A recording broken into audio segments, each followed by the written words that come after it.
Mic check. Good. Good afternoon, ladies and gentlemen. I hope everyone had a good break. Okay, so we are doing our final session for the day, and this one is a session on the regional standards. And this session will be chaired by William Aseka from Validity Foundation, and he will tell us who will be speaking virtually and physically and lead us in the discussion. Karibu Aseka. Hello. How are you guys? Hey, guys, you've eaten lunch. Huh? Good afternoon. Thank you. So my name is William Aseka. I work with Validity Foundation.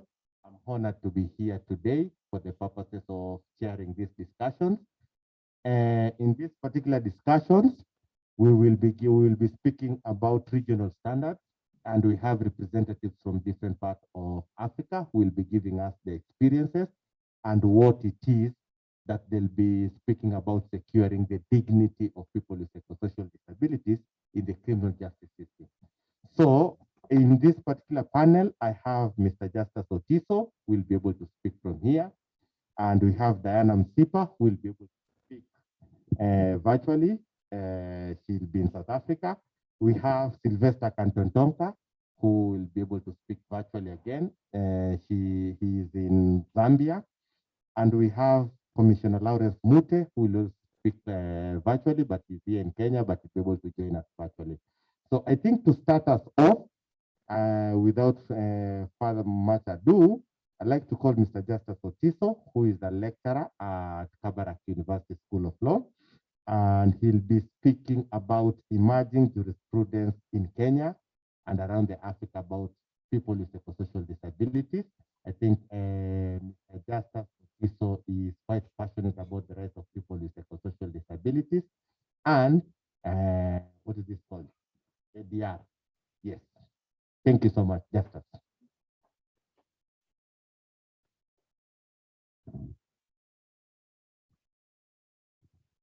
Yes.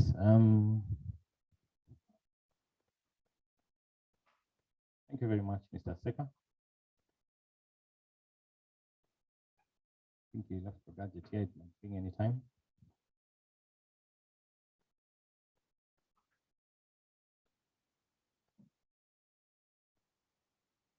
So once again, welcome to the afternoon session of this conference. I will be speaking for the next 30 minutes or so.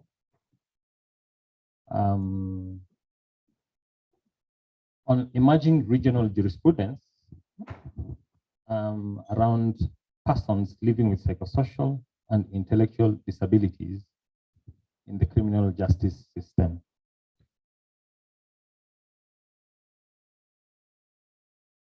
This paper will explore the jurisprudence on how persons with psychosocial and intellectual disabilities are handled by the criminal justice system within different jurisdictions in Africa. In so doing, this paper will address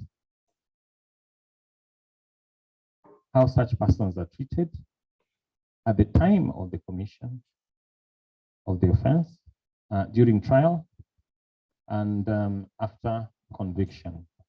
You have all heard the different speakers since morning on the different aspects they've been able to advert to since morning.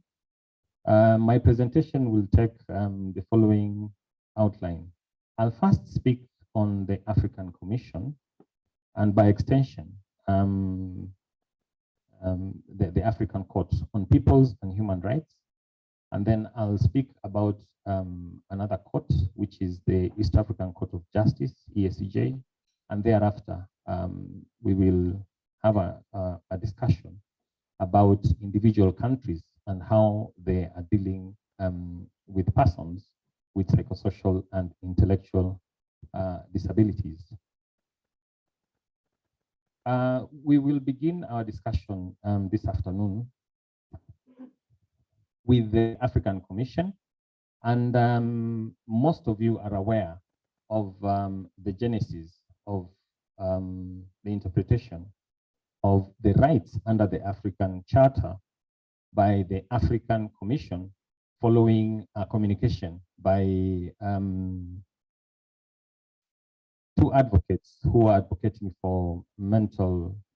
Okay, first of all, let me give the caveat. Wherever I use the word mental or disability, or specifically where I use the word insane, it is not my own words. I'm just quoting that which is either in the acts, which I'm going to speak about, as well as in the way the judges have previously handled these people, because we all know that the current CRPD says that that is derogatory language and it ought not really to be used. So in the Gambia, there was this act of parliament called the Lunatics Detention Act. Okay, at least in other jurisdictions, they have been more polite to name it mental persons living with disabilities or mental health act, etc. But in the Gambia, there was the Lunatics Detention Act, which was a colonial act inherited by that country, only last amended in 1933, and thereafter in 1966. So the brief facts were that two persons, Purohit and more, were mental health advocates who made a communication to the commission on behalf of persons who were detained at a psychiatric unit of the Royal Victoria Hospital in the Gambia. And what they were making the communication about was that there were existing and future mental health patients who were detained under the Mental Health Act of that company, one of which was this Lunatics, the one which I've said, the Lunatics Act. So what they were saying is that there were gross violations of human rights under that act, and as I've said, this act was last amended in 1964. This communication was made in the year 2001. Okay, and one of the things they raised several assertions on the breach of human rights. They alleged that Article 2, Article 3, Article 5, Article 6, Article 7, Article 13, and 18 of African Charter had been breached by this country in the implementation of that act. One of the things that the Commission had to look at is whether it had jurisdiction to deal with this particular communication, given that that country, the Gambia, had, first of all, the Mental Health Act, the Lunatics Act, as I said, and under its laws, it could deal with mental health issues. So why this communication?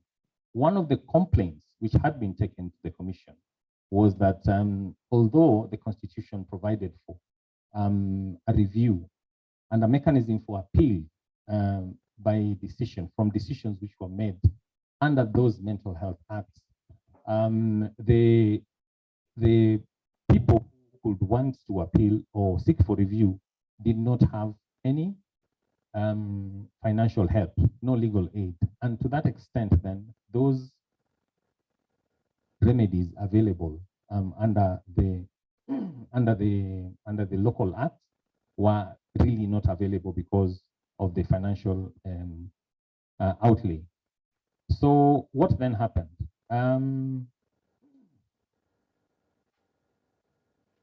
Articles 2, 3, 5, 7, 13, 16, and 18, the African Commission then set out and said, first of all, these claims are admissible.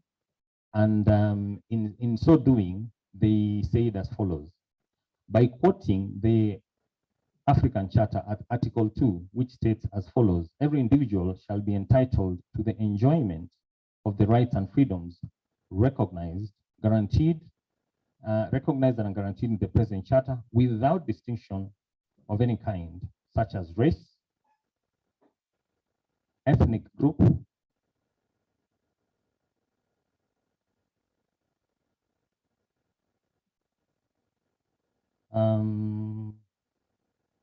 color, sex, language, religion, or any other opinion, national, social origin, fortune, birth, or other status. Okay, and Article 3 of the Charter, which provides as follows: every individual shall be equal before the law and shall be entitled to equal protection of the law. In interpreting Articles 2 and 3, the Commission relied on its own jurisprudence as provided by Articles 60 and 61, and also to other regional and international standards, including, of course, as they said, and I quote, the well-recognized principle of universality, which was established by the Vienna Declaration and Program of Action of 1993, which declares that, and I quote, all human rights are universal, indivisible, interdependent, and interrelated. So in interpreting these articles, they said that the people who are detained in this unit, in this psychiatric unit, first of all, were detained against their will. Secondly, the certificates which had been signed to commit them to that institution had been signed by people who did not have psychiatric training. They were just medical officers. And in so doing, they said that the rights of these people had been violated. Article 2, as the explanation is given by the African Commission, lays down the principle that it is essential the spirit of the African Charter and necessary in eradicating discrimination in all its guises, whereas Article 3 is important because it guarantees fair and just treatment of individuals within the legal systems. The emphasis by the Commission was that these provisions were non-derogable and therefore must be respected in all circumstances in order for anybody to enjoy all the other rights which were provided for under the Charter. Moving on to Article 5, which states that every individual shall have the right to respect the right. Every individual shall have the right to the respect of dignity inherent in a human being and the recognition of his legal status. All forms of exploitation and degradation of a man, particularly to slavery, slave trade, torture, cruel, inhuman, and degrading punishment and treatment shall be prohibited. So Articles 2 and 3, as read with Article 5, recognized the rights of persons living with disabilities. And since human dignity is an inherent right to which all human beings, regardless of their mental capabilities or disabilities, are entitled without discrimination. So in essence, the communication was putting forth the fact that the people who had been detained at that psychiatric unit had been discriminated against on account of their mental status. In coming to this conclusion, the African Commission relied on two of its previous communications, decisions which had made. The first of which was the Media Rights Agenda versus Nigeria, where that commission had held that cruel, inhuman, or degrading punishment and treatment is to be interpreted to the widest extent possible, okay? In order to include abuses, among others, physical and mental abuses. In the second matter in which it relied, that is John Modise versus and Botswana, the African Commission stated that the exposing victim to personal suffering and indignity violates the right to human dignity. And it further stated that, of course, personal suffering can take many forms, okay? So where there is psychological torture, where people are detained at the president's pleasure for a period which is indeterminate, is in itself a violation of someone's human dignity and exposes somebody to personal suffering.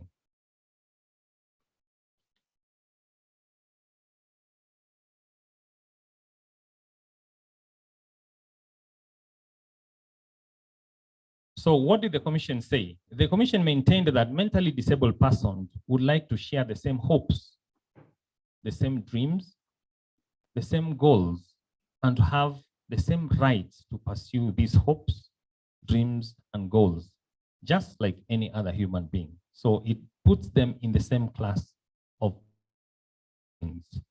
And it further stated that, like any other human being, mentally disabled persons, I'm using their terminology at that time, because you remember this is a case which was communicated in 2001, and the decision was handed down in 2003.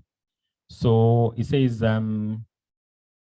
like any other human being, mentally disabled persons or persons suffering from mental illnesses have the right to enjoy a decent life as normal and as full as possible, a right which lies at the heart of the right to human dignity.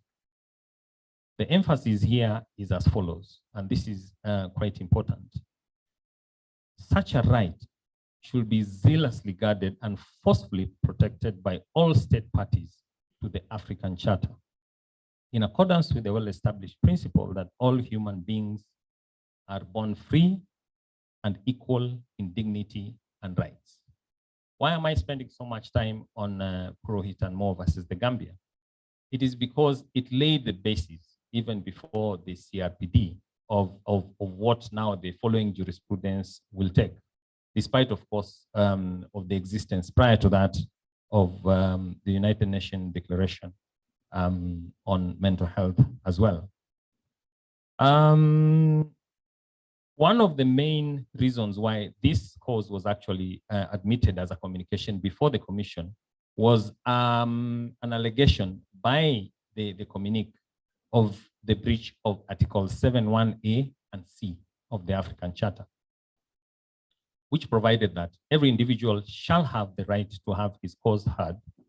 And that right comprises one, that's section 7, Article 7.1a, the right to an appeal to a competent national organs against acts violating the fundamental rights, and C, the right to a defense, which includes the right to be defended by counsel of his choice. Now, even in this country, or in other countries or in your country where you are from, do you think that, or do you find the law to provide for an advocate who represents the person who is accused, and that person has intellectual, psychosocial disabilities? Is that advocate a choice of that person, or is it one, as you will know very well, when it comes to pop-up briefs, if at all they exist in your country, because here they don't unless it's a capital offense? Do you think that that is a person who, the advocate is a person who is chosen by that person who is accused? And because they did not have the right to appeal, or if it existed, then there was no state mechanism which provided for funds for those people who had been put in psychiatric care to appeal. Then this was one of the reasons why it was thought that the case was admissible, because the local remedies had been exhausted. The commission held that Article 7.1 extended beyond the hearings in the moral context of judicial determinations and necessitated that where persons are to be detained, such persons should at the very least be presented with the opportunity to challenge the matter of their detention before a court of competent jurisdiction. The entitlement of persons with mental illness or persons being treated as such should be heard and should be represented by counsel in determination affect their livelihoods, their lives, their liberty, their status, as recognized by principles 16, 17, and 18 of the UN principles for the protection of persons with mental health illness and for the improvement of their mental care. So the other complaints, which may not be the subject of today's discussion, were a breach of an allegation of breach of Article 13, which was a breach of the right to vote. Okay, so although this is not, that basically is in quotes a civil right, it was of course considered and taken to be a violation, but of course it's not the subject of my discussion today. But you will be interested to know that in passing their decision, the African court recognized that this also had been violated. Then the commission dealt with both Article 16 as read with Article 18.4 of the African Charter. Article 16 provides that every individual shall have the right to enjoy the best attainable state of physical and mental health. And state parties should present charter. State parties to the present charter shall take necessary measures to protect the health of their people and to ensure that they receive medical attention where they are sick. One of the criticisms that the commission really hammered against the respondent state of Gambia was that Gambia had already ratified this state, this charter, but it had taken no steps to bring its local legislation in line with what either the charter did or any other international legal instruments, and therefore definitely it was in breach. Article 18.4 provided that the aged and disabled shall have the right to special measures of protection in keeping with their physical and moral needs. The complainants in that communique said that, well, quite apart from just keeping these people in the psychiatric unit of that hospital, they did not provide any special care for their needs as people who are mentally or intellectually challenged. They just put them there as any other person, waiting for them either to have lucid intervals so that they can take them back to charge them or anything. They did not have any administrative mechanisms to deal with them.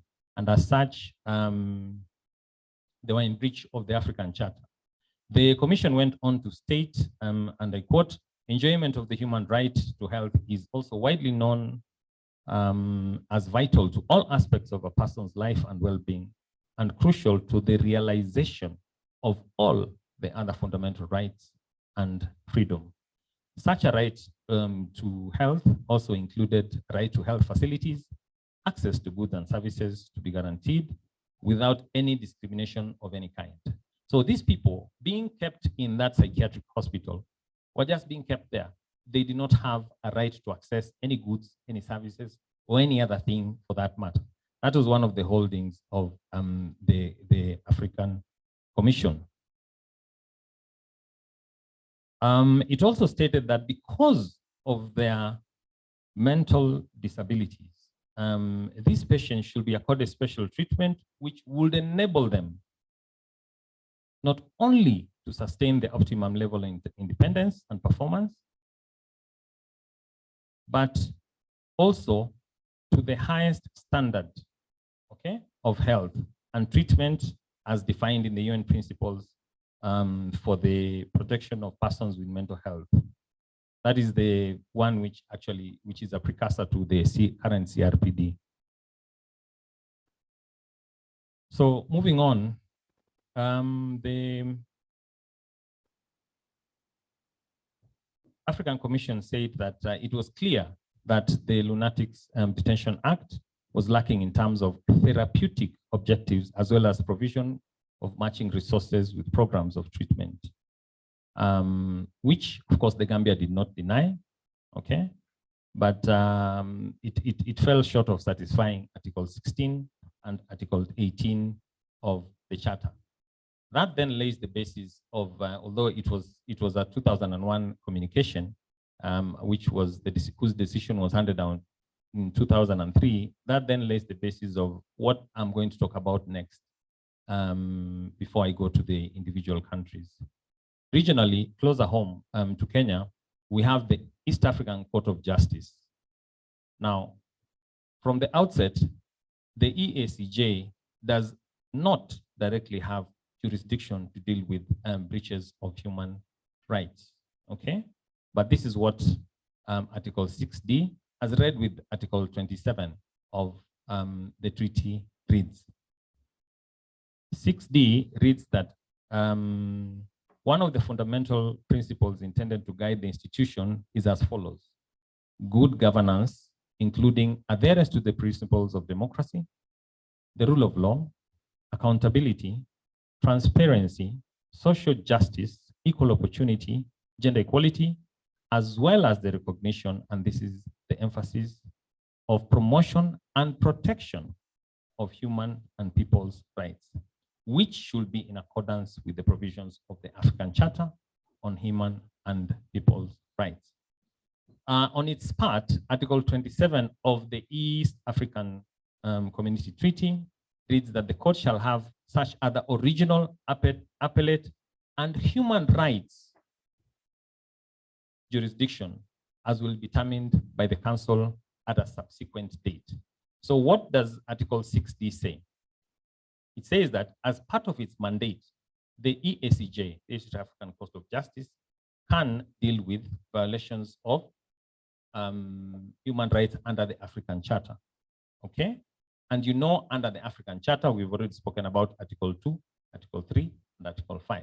So by extension, it can do that. However, Article 27 is slightly more clearer and says that when it comes to human rights jurisdiction, original or appellate, okay, then the council of the EAC, which makes the decision on what is to be done, should put up a protocol, which it has, which should be ratified by the countries. Now, a draft protocol has been put forth, but the states are a bit reluctant. It's getting a bit of political pushback, okay? They're reluctant to actually ratify that. But then what has happened? Since the case of Katabazi versus the Secretary General of the EAC, the court, the EACJ, East African Court of Justice, recognized that it has jurisdiction to deal with human rights violation. And of course, this was also followed by the case of Democratic Party and others for the Secretary General. So impliedly, it can interpret the African Charter violations and hence will have increased oversight on human rights violations of the member states. What do you think about countries such as South Sudan and maybe Burundi, even recently, and their human rights records? Don't you then think they, being members of this African court, East African community, sorry, and therefore under the EACJ, will be subject to the oversight authority of EACJ? Well, that's a matter which we will wait to see, because the protocol has not yet been ratified. But as the other speakers said, even where they want to change the law to or to interpret their own statutes to be in conformity with the CRPD, there has been reluctance by the countries, one way or the other, or they have been slow in implementing the same. For example, the previous speakers who spoke on the recommendations by the Law Commission of UK. So then that brings me to the Kenyan cases. This was adverted to in the morning by the judge. The case of Hassan Hussein Yusuf versus the Republic, which was an appeal which arose from the Magistrates Court, where the accused had been convicted. Now, just before the judgment, the court noticed that he could have been mentally disabled or was mentally unstable. And such suspicion was confirmed by a psychiatric examination. So what happened? This person was still convicted, despite the fact that during the trial, he was found to be mentally unstable. And this is what the judge said on appeal. A sick person's place is at the hospital and not in prison. And this is quotation. I find section 167 of the Criminal Procedure Code discriminative to the people with mental illness for prescribing detention to be in prison instead of a health facility, and for detention to be indeterminate, okay? the court went on further to say that that offends Articles 25 and 29 of the Constitution. And in the court's opinion, keeping a sick person for an indeterminate period is cruel. For an indeterminate period in prison is cruel, inhuman, and degrading treatment. And therefore, the order envisaged under Section 167(1) of the CPC, Criminal Procedure Code, is that that person being sick cannot be put into prison for an indeterminate period and say, hey, go put him there, let's wait for him to heal. Go put him there, let's wait for him to do something. That was found to be unconstitutional. Section 167 of the CPC has also been found by the courts to be unconstitutional for limiting the rights of freedom and the security of the persons. Okay, and that offends Articles 25 and 29, as I have said. And if as the court said that what that section seeks is punishment, and punishment cannot be determined from the beginning. Okay, you've taken this person to court and you've already determined that they're supposed to be locked up somewhere. How can you determine that this person is supposed to be locked out somewhere from the onset without having tried them just because of their mental status? And that in itself was culminating into cruel, inhuman, and degrading treatment. The famous case of Wilson Morara Siringi has also been adverted to in the morning. And this shows, this is the first time that the courts, by the judgment of Justice Majanja, has looked at the CRPD. What am I saying? This case looked at mental health, people with psychosocial and intellectual disabilities in two ways, both the victim and the accused person. Lest it be that this is just the CRPD is one that looks at what? At just the accused persons, both the victim and the accused person. And the facts here were that the accused person was convicted by a magistrate's court on a rape case. And the main evidence was led, of course, there was evidence, medical evidence, which was led that that person had been sexually assaulted. Now, what was remaining was consent, because that is the one which completes whether this was a rape or whether it was consensual, and therefore comes outside the definition of rape in sections 42 and 43 of the Sexual Offences Act. Now, what does it say? Section 43, an act is intentional and lawful if it is committed in respect, and this is subsection C, subsection 1C, in respect of a person who is incapable of appreciating the nature of the act which causes the offense. So here, as you've been told earlier, there was a contention as to whether the lady had consented. And on appeal, it was found that the prosecution did not discharge any burden of proof, and the result was that Justice Majanja acquitted the accused person. What he said is as follows. The approach taken by the prosecution and the landed magistrate is that the complainant is an object of social protection rather than a subject capable of having rights, including the right to make the decision whether to have sexual intercourse. This approach is inconsistent with the provisions of Article 12 of the Convention on the Rights of Persons with Disabilities, which requires state parties to recognize persons with disabilities as individuals before the law who possess the legal capacity to act on an equal basis with others. Because Kenya ratified the convention in 2008 by Article 26, it of course became law in Kenya. So in dismissing, in allowing the appeal, I beg your pardon, and releasing the accused person, the learned judge recognized that a person with mental or psychosocial challenges can nevertheless have the capacity to do other things. Okay, so in this way, it played against, it played for the accused in that person, in that case, but that recognition is important in that the communication, the CRPD cuts both ways.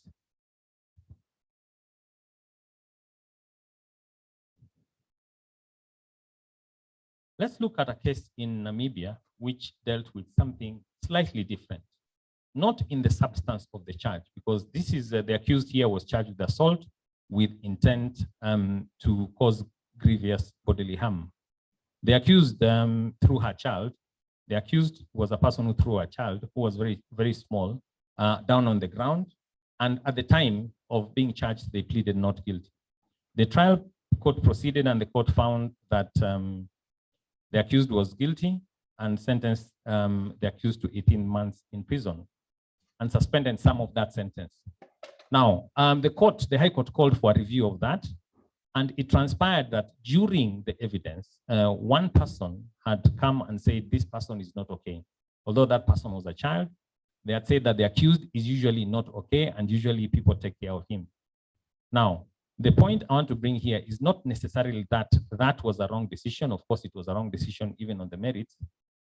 But when the magistrate was asked by the High Court in Namibia, why didn't you take this person to medical examination?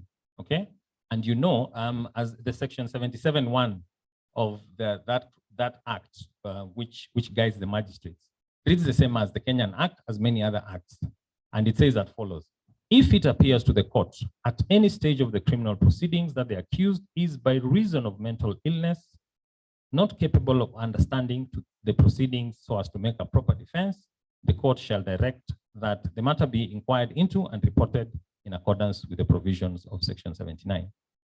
So the magistrate, it had been brought to her attention that this person was not necessarily well, but her defense when she was asked by the High Court was that, well, this person did not plead insanity in court, so to speak. This person did not plead that they had a mental defect, so I had no obligation to go beyond that. So the point I'm trying to make here is that where it appears to the court, how does it appear to the court, so to speak? And this is where the training comes in. How does the court know? It's not everyone who has such a conscience or training. And you will agree with me that at the time of trial, if, for example, the accused had not been examined at the very beginning, the magistrate is busy taking notes and usually looking to where the cross-examination is coming from. Usually they are not looking at that person. So where it appears to the magistrate, how does it then, in quotes, appear to the magistrate that this person is of unsound mind? The point I'm trying to bring is that there are many people who might undergo this, okay?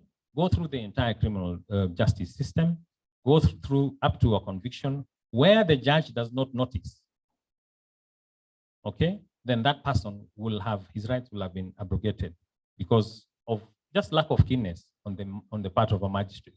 Just imagine how many poor people go before magistrate's court and they are unrepresented. No one notices them. Because, for example, if you look at the definition of someone with disabilities, it includes someone with bipolar. How will you tell if you're not a psychiatric expert whether someone has bipolar? Because a bipolar patient is someone who's very normal at one time, and because of one or two other conditions, becomes to his other side, okay? So it is something that we need to guard against. So as I go to close, there is the case of divorce in South Africa, divorce versus Minister of Justice, which stand on the constitutionality of section 77 and 78 of the Criminal Procedure Act of South Africa. And what that court held is that those two were unconstitutional. One, because of the way they took the charge.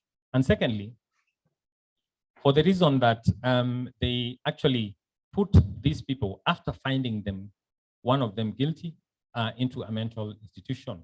So in conclusion, this detention at the president's pleasure, courts have been moving away from it on two fronts. We have seen that in the Kenyan case of Siringi, it was Justice Majanja's interpretation of the CRPD, which saved the day for that person.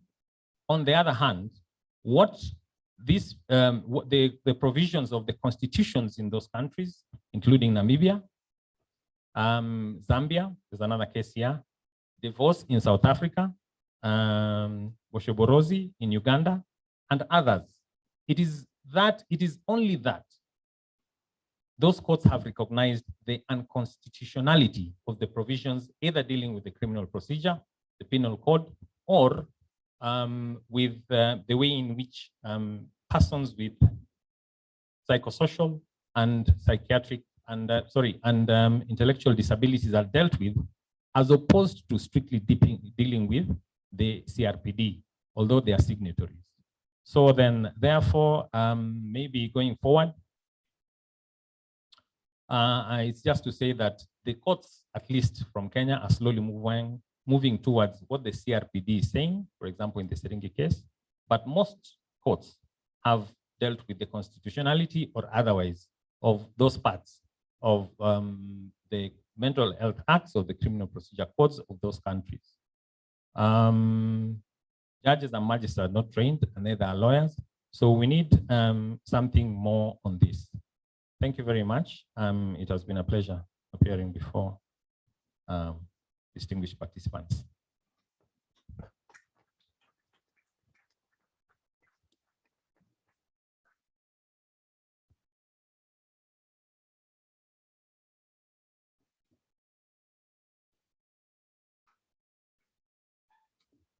Okay, thank you so much, Justice, for that.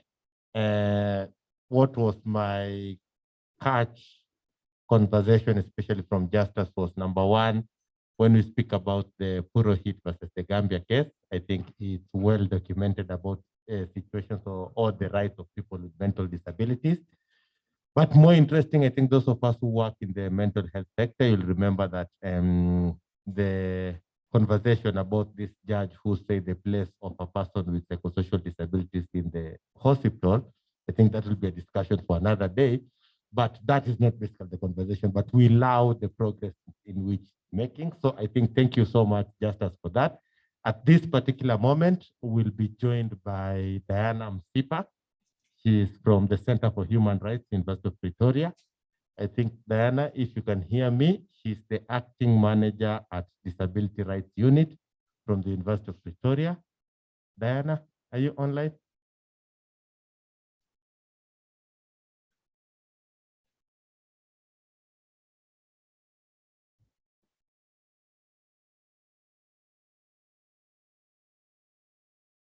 Diana, can you hear us? Yes, I can hear you. Yes. You're welcome to make your presentation at this particular moment. Yes. Okay, thank you. May I request, I don't know if it's possible to have the video turned on. If I try to turn it on from my end, it doesn't allow me to. Okay. Do you have a presentation that you'd like to share so that you can be made a co-host for sharing screen? I had a presentation, but I can do without it if it's not working.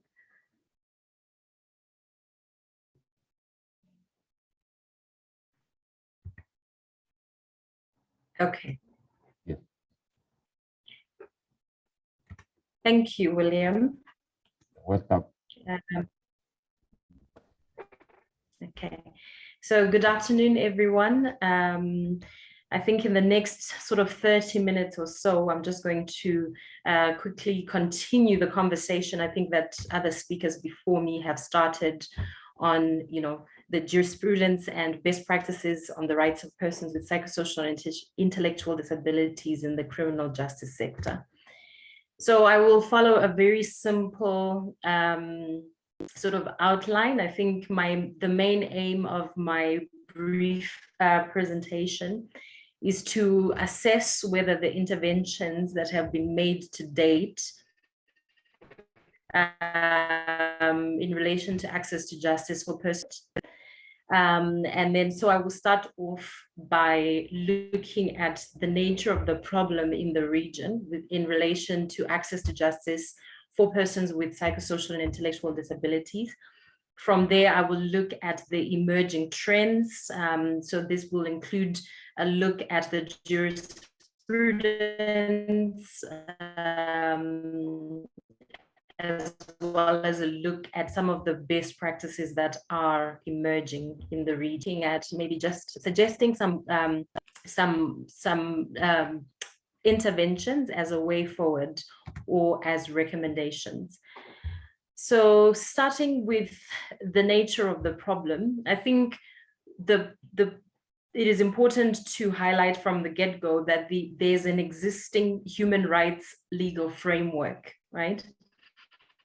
I think from the time you have been hearing in the morning until now, you have heard a lot about the Convention on the Rights of Persons with Disabilities. You've heard a lot about the protocol to the African Charter on Human and People's Rights and the Rights of Persons with Disabilities. So there isn't a shortage of legislative framework when it comes to international human rights instruments. But many of these have not yet brought about change, the much needed change on the ground. And that's what I'm going to try to look at, to try to interrogate why there hasn't been this much change. So the last time I checked, about 14 signed and ratified the Convention on the Rights of Persons with Disabilities. And as you probably all know by now, Article 13 of the CRPD provides for the right to access to justice. And it is also the first time that the right appears as a substantive right in any international human rights treaty. And then on the regional front, in January 2018, the African Union adopted the protocol to the African Charter on Human and People's Rights on the rights of persons with disabilities in Africa, which in short I shall call African Disability Protocol. And again, Article 13 of the African Disability Protocol speaks about the right of access to justice. So I will say, however, that the African Disability Rights Protocol is not yet in force, simply because it has not yet received the 15 ratifications that it requires for it to enter into force. Nevertheless, it is an important part, I think, of the African human rights framework. And so I will also refer to it even as we go along. So together, the CRPD and the African Disability Rights Protocol constitute the international legal framework on access to justice, dealing specifically with persons with disabilities. The right of access to justice is also found in other international human rights treaties, though it is not framed as the right to access to justice, but it is framed as the right to an effective remedy. By way of an example, I'll refer you to Article 8 of the Universal Declaration of Human Rights that states that, and I quote, "Everyone has the right to an effective remedy by the competent national tribunals for acts of violating the fundamental rights granted him by the Constitution or by law." So, as I said, in spite of the existing legal frameworks, persons with disabilities, particularly persons with intellectual and psychosocial disabilities, still fail to obtain justice. So the question is why? And we can't answer the question why without actually looking at or assessing the nature of the problem when it comes to accessing justice for persons with intellectual and psychosocial disabilities in Africa. So I've identified a few of what I think are the barriers that are most pertinent from an African perspective. The first that I've identified is the issue of persisting attitudinal barriers. So I'll just give you an example, like an illustrative study. So it's a real life example that really happened. So I've just changed the people's names so that no one can identify the complainant, but the purpose of the illustrative study is to illustrate to you how these attitudinal barriers operate. So the first example that I will give you to illustrate attitudinal barriers is the case of Angela. Remember, it's not her real name. So she's 22 years old and has an intellectual disability. And she lives in the Kariobangi slums in Nairobi. I hope I pronounced that correctly. And she was gang raped by 3 men on her way home from church. Immediately afterwards, Angela reported what had happened to her mother. Angela's mother took her to Kariobangi police post to report the matter. It so happens that Angela's mother has a psychosocial disability, a fact which was known to the police officers at the police post. At the police station, they were subjected to insults and were called by various names such as mad, stupid, and crazy. Nevertheless, the investigating officer did refer her to the hospital for a medical examination. And the investigating officer insists that Angela's mother bring a letter from a government psychiatrist at Matare Mental Hospital before the case can be taken forward, right? So I think here what we can see in this case, what we can see exhibited are attitudinal barriers that are coming from the police officers, the investigating officer who is supposed to take the case forward.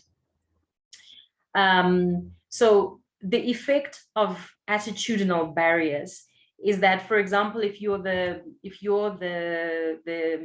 investigating officer and you do not think that there is a reasonable prospect of successfully prosecuting such a case, I think that will have a knock-on effect, a direct effect on the level of effort that you're going to put in the case, the amount of time that you're going to put into the case. So the attitudes of the personnel within the criminal justice system does play a part and an important role in determining whether or not a person with an intellectual or psychosocial disability can access justice. So that's one barrier. And then the second barrier, which I think has already in a way been touched on, is legal and procedural barriers.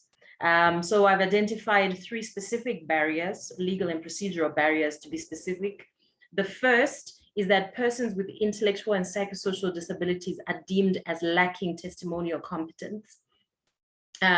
So as you will know, in criminal courts, only a witness who is competent to testify can testify in a court of law.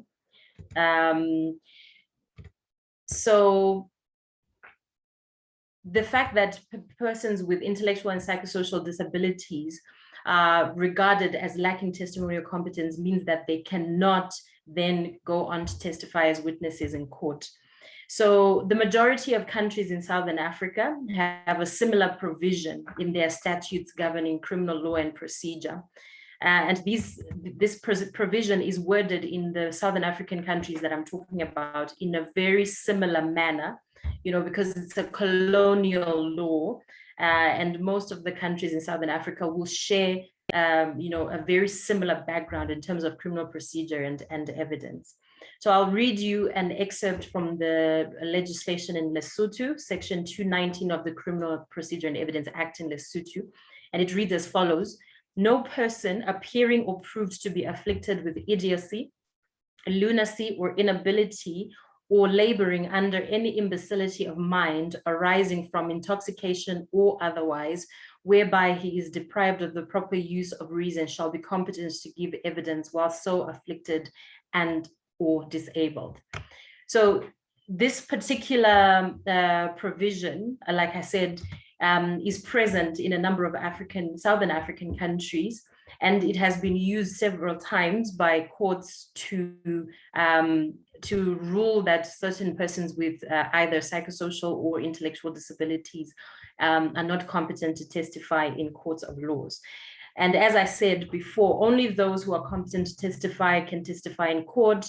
And so without that testimonial competence, then the ability for someone to access justice is impeded. And then the second form of legal and procedural barrier is one whereby persons with psychosocial and intellectual disabilities are deemed unfit to stand trial. So I think this has been already alluded to by the speaker who came before me. So just in short, so when one has been accused of a crime and it comes to light that they are a person with an intellectual or psychosocial disability, they are usually sent for psychiatric evaluation before the trial proceeds or anything. So that evaluation aims to determine whether at the time of the commission of the offense, they could form the requisite intent to commit a crime, and whether or not they, at the present moment, they are fit to stand trial. So in order to prove that a crime has been committed, from criminal law, we will know that the prosecution must prove the actus reus, or the act constituting the offense, and they must also prove the mens rea, or the mental element, which it can either be intent or negligence, whatever the case may be, depending on the offense. So the evaluation that the psychiatrist then does is intended to determine whether or not they could form that intent, and whether or not they are also fit to stand trial. So there are two very specific problems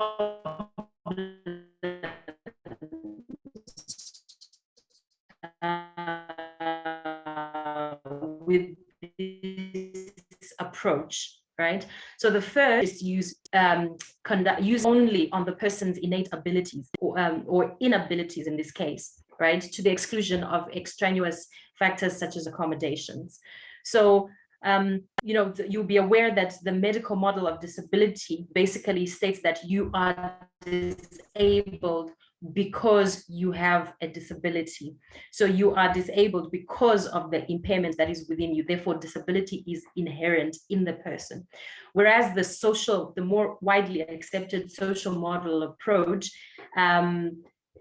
states that the disability is not only the result of individual impairment, but it is the result of one's individual impairment in interaction with external factors.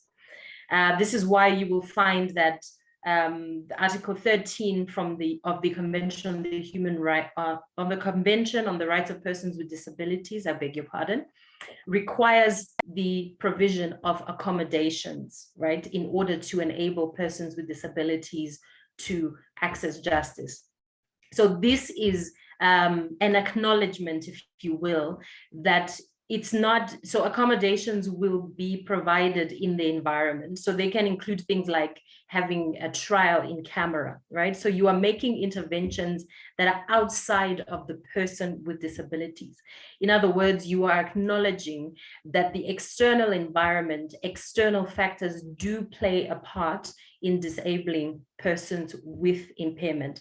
So it's not just the impairment alone that results in disadvantage, but it is the impairment in interaction with the environment. Therefore, whatever intervention is made cannot simply focus on the person, but must also focus on the person and the environment. So this is why Article 13 then requires that one of the ways to ensure that persons with disabilities access justice is that they must be provided with accommodations, right? Procedural and age-appropriate accommodations. So these are accommodations that will be made outside of the person, right? So the problem now with the evaluation that the psychiatrist will make is that the psychiatrist will simply assess the person's what the impact of the person's impairment is, right, on their ability to form intent, to the exclusion of other external factors, right? So you will find that most of the assessments will not even go as far as recommending any accommodations that can be made to enable the person to stand trial at a specific moment in time, right? So that's one of the problems. The second problem with the psychiatric evaluation is that people are often detained indefinitely without trial. So for example, in Zambia, they are detained at His Excellency's pleasure. In Zimbabwe, where I'm from, I used to be a criminal prosecutor, and I remember this one time, we discovered that there was a prisoner who had been detained in the prison for over 10 years without trial. And the reason why he had gone into detention in the first place was he was awaiting a psychiatric evaluation. Now, at that time, there was only about 1 or 2 psychiatrists that were registered by the government and could be in a position to actually make these evaluations on behalf of the courts. So you can imagine that these evaluations are not the only thing that the psychiatrist does. The psychiatrist still has his other patients, and he still has to make these evaluations on behalf of the government, and they're serving the entire country. So the backlog was unimaginable. So somehow, I'm not sure what happened, but somehow with the prison service, there were issues, and then that person was forgotten, literally forgotten in prison, you know. So this is one of the problems with the procedure that we're having of detaining people indefinitely. And it later on turned out that that person had only been arrested on suspicion of having shoplifted, right? An offense which didn't even attract a custodial sentence.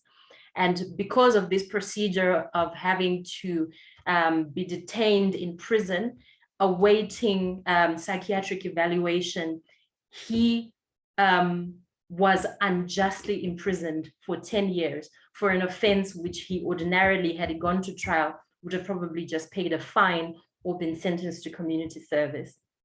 So the effects of some of these barriers is a huge knock-on effect on access to justice. And then the third way in which there are procedural and legal barriers is that persons with psychosocial and intellectual disabilities are denied legal capacity. And I'm calling this a legal and procedural barrier, and you will understand why in a few minutes. So there's a nexus, right? An inextricable link between the right to equal recognition before the law and the right to access justice, right? So in order to seek enforcement of one's rights and obligations, or in other words, in order to access justice, persons must first be recognized as persons before the law with equal standing in courts and tribunals, right? So this is what we are now referring to as legal capacity. And this is the link between access to justice and legal capacity. In order for you to access justice, your legal capacity must be recognized, hence the link between these two. And just to avoid doubt, when I speak about legal capacity, I'm talking about the ability to hold rights and the ability to exercise those rights together, right? So for example, when you go before the courts to maybe make a complaint about a rape or an act of violence, you are acting in order to exercise a right. You hold the right to non-violence, to freedom from violence. And then when you go before a court, you are exercising the right that you hold. So this is why both elements are necessary, the element of and the ability to hold rights, and the element about the ability to exercise those rights. Okay. And I think also it's necessary for me to just spend a minute or two talking about the distinction. It's minor, and it's really only an academic distinction. In practice, there's not very much of a distinction, but there is a fundamental distinction between equality before the law and equal recognition before the law. This is why you will find that most international treaties will have both. They will have the right to equality before the law, and they will have the right to equal recognition before the law. So for an example, I'll use the Convention on the Rights of Persons with Disabilities, the CRPD. In Article 5, the CRPD deals with equality before the law. Article 5.1 states that states parties recognize that all persons are equal before and under the law and are entitled without discrimination to the equal protection and equal benefit of the law. And Article 5.2 states that states parties shall prohibit all discrimination on the basis of disability and guarantee to persons with disabilities equal and effective legal protection against discrimination on all grounds. So Article 5 is dealing with equality and non-discrimination, which is also known as equality before the law. Now, in the same CRPD, It also deals with equal recognition before the law, I beg your pardon, in Article 12. Article 12.1 states that states parties reaffirm that persons with disabilities have the right to recognition everywhere as persons before the law. So the right to legal capacity is part of the right to equal recognition before the law. It is very closely connected to equality before the law or non-discrimination, but there is a distinction. So most constitutions, most domestic constitutions will provide for the right to equality before the law. That means that they will prohibit discrimination on various grounds, right? Most of the time, disability is included as one of those grounds. But most constitutions will not provide for the right to equal recognition before the law or the right to legal capacity, right? In fact, the denial of the right to equal recognition before the law is often entrenched in the law itself. So for example, here in South Africa, legal capacity is denied through substituted decision-making schemes, such as common law curatorship, or under the legislative process of appointing administrators pursuant to the Mental Health Care Act of 2002. So you've got the Constitution of South Africa stating that everyone has equality before the law, including persons with disabilities. But then you also have another act that denies equality before the law by putting forward these substituted decision-making regimes. So the denial of legal capacity is detrimental to access to justice. Where one's legal capacity is not recognized, the question of supports or accommodations in order to exercise the right of access to justice is not recognized or considered at all. So for example, if you're a person with a psychosocial or an intellectual disability and you've had a guardian appointed to act on your behalf, there is then no point for anyone to consider providing you with accommodations for you to act in court, because your guardian will do that for you. Your guardian will stand in court for you. Your guardian will make decisions for you. So there's no need for anyone to consider what support you need. There's no need for anyone to consider what accommodations you might need for you to act in order to exercise your rights. So that failure to recognize the legal capacity of persons with intellectual and psychosocial disabilities is detrimental for the right to access to justice. So the CRPD, it is important to note, considers that legal capacity is a universal trait that one has simply by virtue of being human. And the CRPD does not permit the denial of legal capacity under any circumstances. Instead, it requires the provision of support in order to exercise one's legal capacity. And then in terms of access to justice, the CRPD requires the provision of accommodations in order to access justice. So the accommodations in the context of access to justice would be similar to your supports in the context of legal capacity. And then the third barrier, which I identified as one that is also prevalent in the African region, is the issue of communication barriers and the novelty of accommodations, right? So I've put them together, the communication barriers and the novelty of accommodations, for a reason. So some persons with psychosocial and intellectual disabilities may struggle to communicate effectively. So they may have difficulty understanding questions that are put to them in court, and they may also have difficulty conveying their account of events in court, right?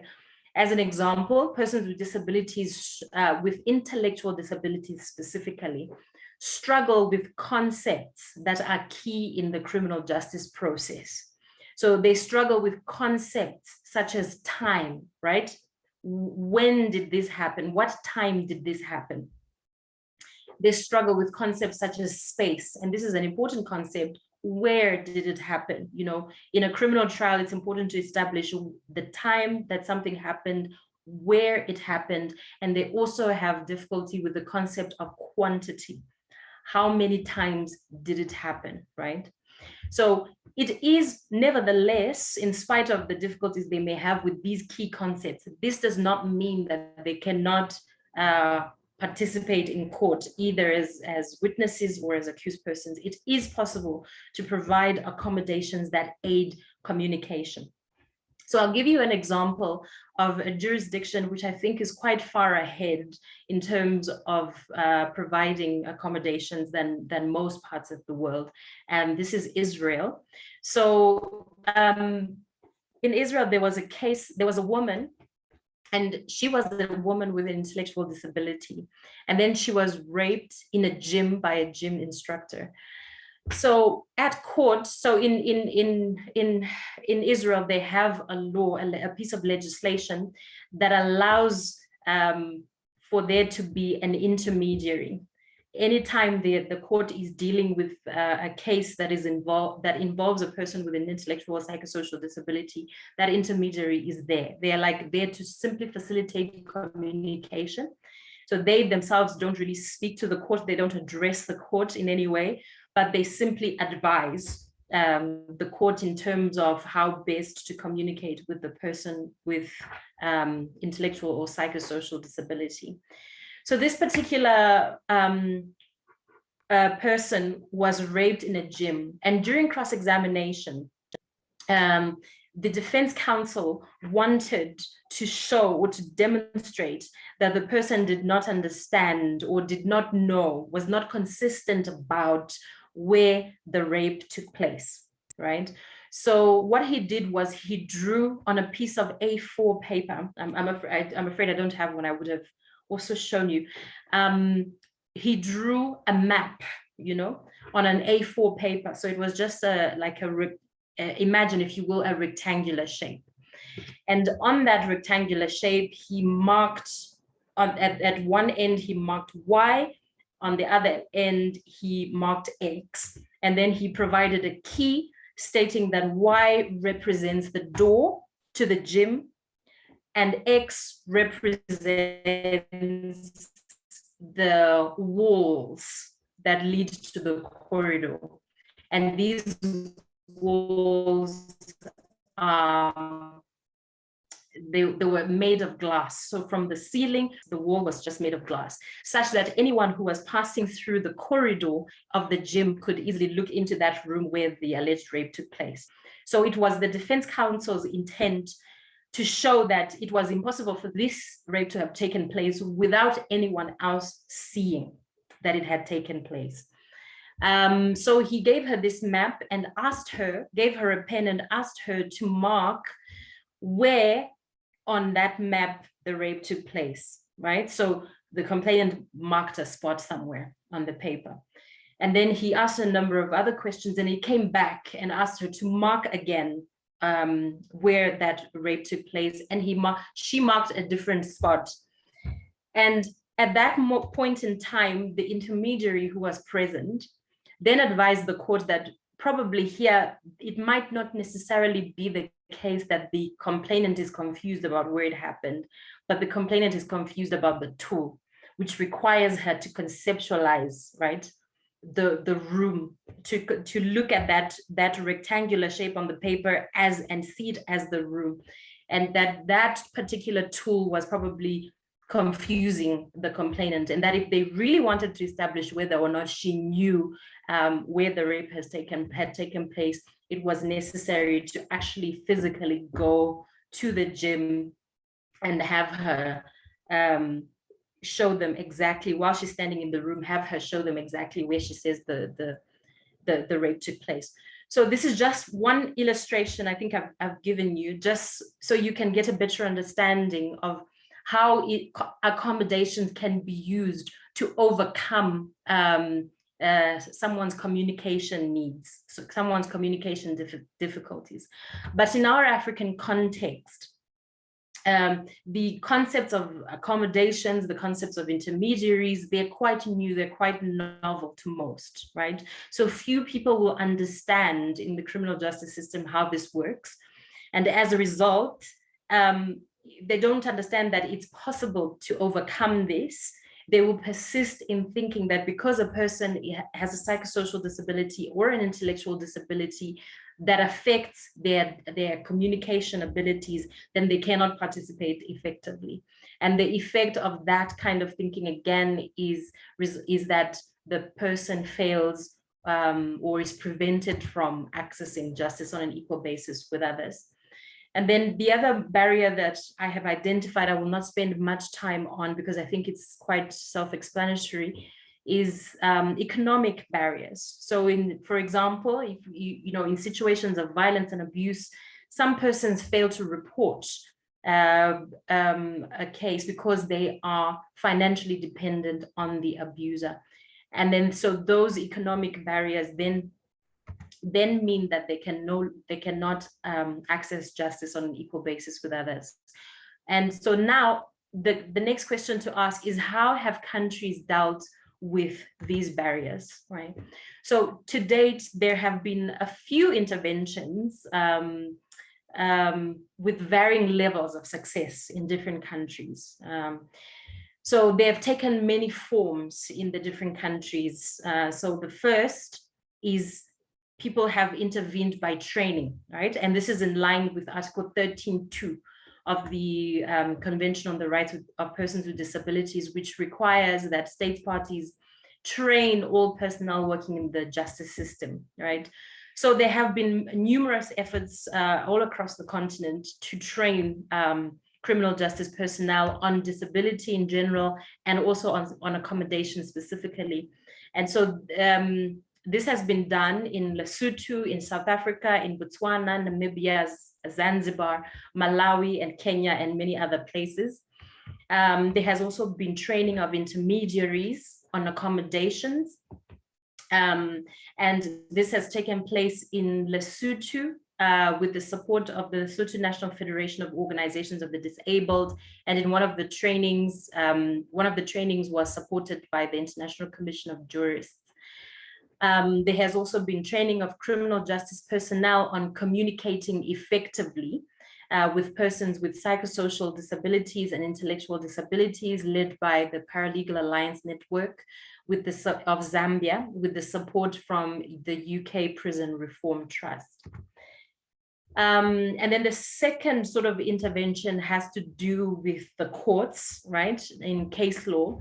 And the most notable, I think my colleague who came before me has already referred to Wilson Marara Siringi. I will not refer to it again. But the most notable is Kwadi Mushweshwe and others, VDPP and others, which is a case that was decided by the Constitutional Court of Lesotho. So the facts of the case was that Kwadi Mushweshwe was a man with an intellectual disability from Lesotho. He was sent by his mother to deliver some money to a fellow villager's house. On the way, he passed by the accused person's house, and she invited him in and offered him some soft porridge. After eating, she directed him to sit on her bed and started undressing him. The complainant indicated that he did not want to sleep with her, but she forcefully undressed him and had sexual intercourse with him without his consent. And then the matter was reported to the police and subsequently referred to court. However, the prosecutor declined to prosecute because he deemed that the complainant was incompetent to testify due to his intellectual disability. The prosecutor relied on Section 219 of the Criminal Procedure and Evidence Act of Lesotho, which states, and I think I read it before, but I'll repeat it again, no person appearing or proved to be afflicted with idiocy, lunacy, or inability, or laboring under any imbecility of mind arising from intoxication or otherwise, where he is deprived of the proper use of reason, shall be competent to give evidence while so afflicted or disabled. So the prosecutor relied on that specific provision to decline prosecution. Then the complainant, Kwadi Mushweshwe, along with two of the disabled persons organizations in Lesotho, then brought a case before the Constitutional Court challenging the constitutionality of this provision of Section 219. And the court agreed with them and declared that the provision was unconstitutional. and the court subsequently ordered a trial de novo. There's also been attempts at legislative reform, again, I would say with varying levels of success. So for example, in Zambia, the Mental Health Act of 2019 replaced the Mental Disorders Act of 1949. And the new Mental Health Act has been criticized for failing to recognize universal legal capacity. So while it is an improvement from the Mental Disorders Act of 1949, and it does in section 4 talk about the right to legal capacity, for example. However, it retains the right to deny someone's legal capacity in certain circumstances. So it does not recognize universal legal capacity in the same way that the CRPD does. It accepts that there are situations in which the right to legal capacity can justifiably be denied, which needless to say goes against both the CRPD and the African Disability Protocol. So there's some limited success there with the Mental Health Act of 2019. It's the same case as well in South Africa with the supported decision-making draft bill. So this bill again talks about, it institutionalized supported decision-making in accordance with Article 12.3 of the CRPD. But it leaves out a great deal. For example, it says nothing about support or accommodations in the context of access to justice. And again, it also does not recognize universal legal capacity. And it states that there are certain situations where, guardianship is justified, and it sort of it changes things to a certain level, but it also holds on to the old order of things, right? So there's also a number of legislative reforms in Kenya. I will not go into it. I'll leave it to the next speaker just in case they will also allude to that. So you will see that the reforms or the interventions that have been made, I have repeatedly said that they have been made with varying levels of success. There is still room for improvement. We're not where we were, but we're not where we should be, right? So I will end this presentation by just looking at a few things of what I think still needs to be done. This is not an exhaustive list, but it is just me highlighting some of the more important things that I thought are still necessary. The first is that the state still needs to spearhead the reform efforts in Africa. So most of the reform efforts that I alluded to, the trainings, they were led by civil society, and the state still needs to take ownership of the process of ensuring access to justice. And there's a specific reason for this. And the reason is because the administration of justice is the purview of the state, right? NGOs cannot try cases. NGOs cannot arrest anybody. The state does that. So the access to justice is the purview of the state. And yet you find that it is NGOs that are actually pushing for the state to improve their delivery or their administration of justice, and in as far as persons with psychosocial and intellectual disabilities are concerned. And this is a limitation. So the limitation lies in the fact that NGOs don't have limited resources. They will probably do their training for as long as they have donor funding available. And after that donor funding runs out, the training runs out. So you have interventions that are short-term, and interventions that are maybe piecemeal, if you will. So an NGO probably won't afford to train the whole judiciary system in a specific country, but they'll maybe do a training in a city or of a few individuals once a year. And this is, it's insufficient. Whereas if the state took over the resources that the state has, compared to what NGOs have, it's different. And therefore the state does need to take ownership and spearhead the reform efforts in terms of access to justice. The other point that I'd like to raise is that legislative reform needs to genuinely and fully embrace access to justice and legal capacity. So far we've had legislative reform that takes bits and pieces of what they like on access to justice or on legal capacity, and then they, leave out what they don't like, right? So what we need is reform that is fully embraces, that genuinely embraces the principles and the norms laid out in the CRPD and the African Disability Protocol.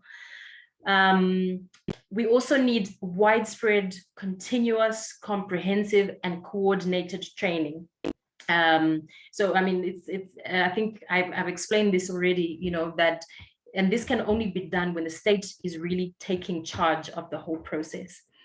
And then I also thought it was important to provide training to various stakeholders.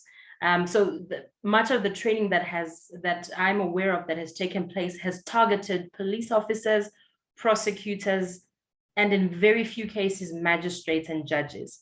And there's been none that has targeted maybe psychiatrists or medical personnel that are also involved in the criminal, they're also part of the criminal justice system in a way.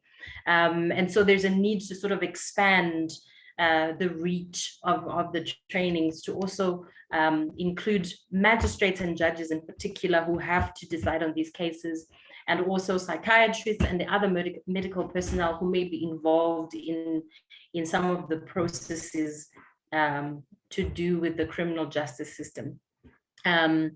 And I also thought it would be an important move to include access to justice and CRPD training in law school curricula. So that way it's not just about training people who've already qualified, but it also training lawyers who are still in training, so that by the time they start their practice, they already know about the CRPD, they already know about access to justice for persons with psychosocial and intellectual disabilities. Another point is to widen the scope of interventions. So most of the efforts focus on the criminal justice process, either the time that you go to the police station, the time you're at the courts. Those are the stages that most of the interventions focus on. So very few focus on the barriers, for example, that prevent reporting. So things like your economic barriers and what happens after the complainant reports. So for example, in a case where a complainant is maybe assaulted or raped by the breadwinner in a family, once they go to court, so once they report that case, they lose, they lose their livelihood in a sense. They lose their support person. So what happens after that? There's got to be alternatives, because that is a real barrier that can actually prevent someone from even attempting to access justice in any way. And there's also the need to roll out the use of intermediaries that is taking place in Kenya. I think Kenya is one of the exemplary countries in Africa. And I see that you will have tomorrow a session with one of the people who works as an intermediary in some of the courts. And in some countries, it's not a question of rolling out the use of intermediaries, it's a question of introducing intermediary schemes afresh. So in my country of Zimbabwe, we do have intermediaries, but they are intermediaries that deal specifically with child witnesses. So in that case, there's a need to reimagine the role of the intermediary. So the intermediary doesn't deal with persons with intellectual or psychosocial disabilities. And if they do, it's not, because they've had the training or because it's part of the procedure. So there's a need to either, roll it out in Kenya where you already have it, or introduce it in some jurisdictions, or, completely reinvent it in others. And also if we could follow the example, of some of the organizations that have done a lot of work on ensuring that training takes place. For example, the Lesotho National Federation of Organizations of the Disabled has done a lot of work. They are the ones who brought the Kwadimo Shweshwe case that I referred to. And after the judgment was handed down and there was a trial de novo ordered, they took an initiative to ensure that personnel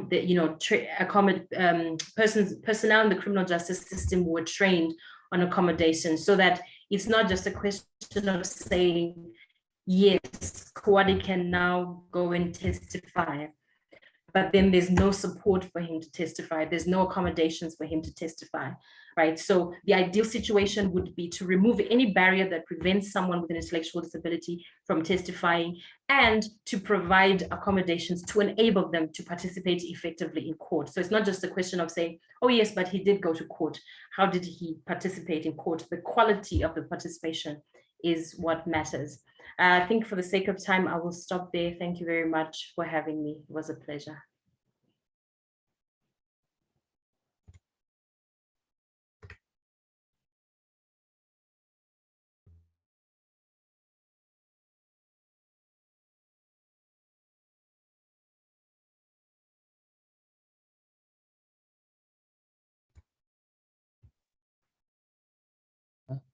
Okay, thank you so much, Diana, for that presentation. I think it was quite informative.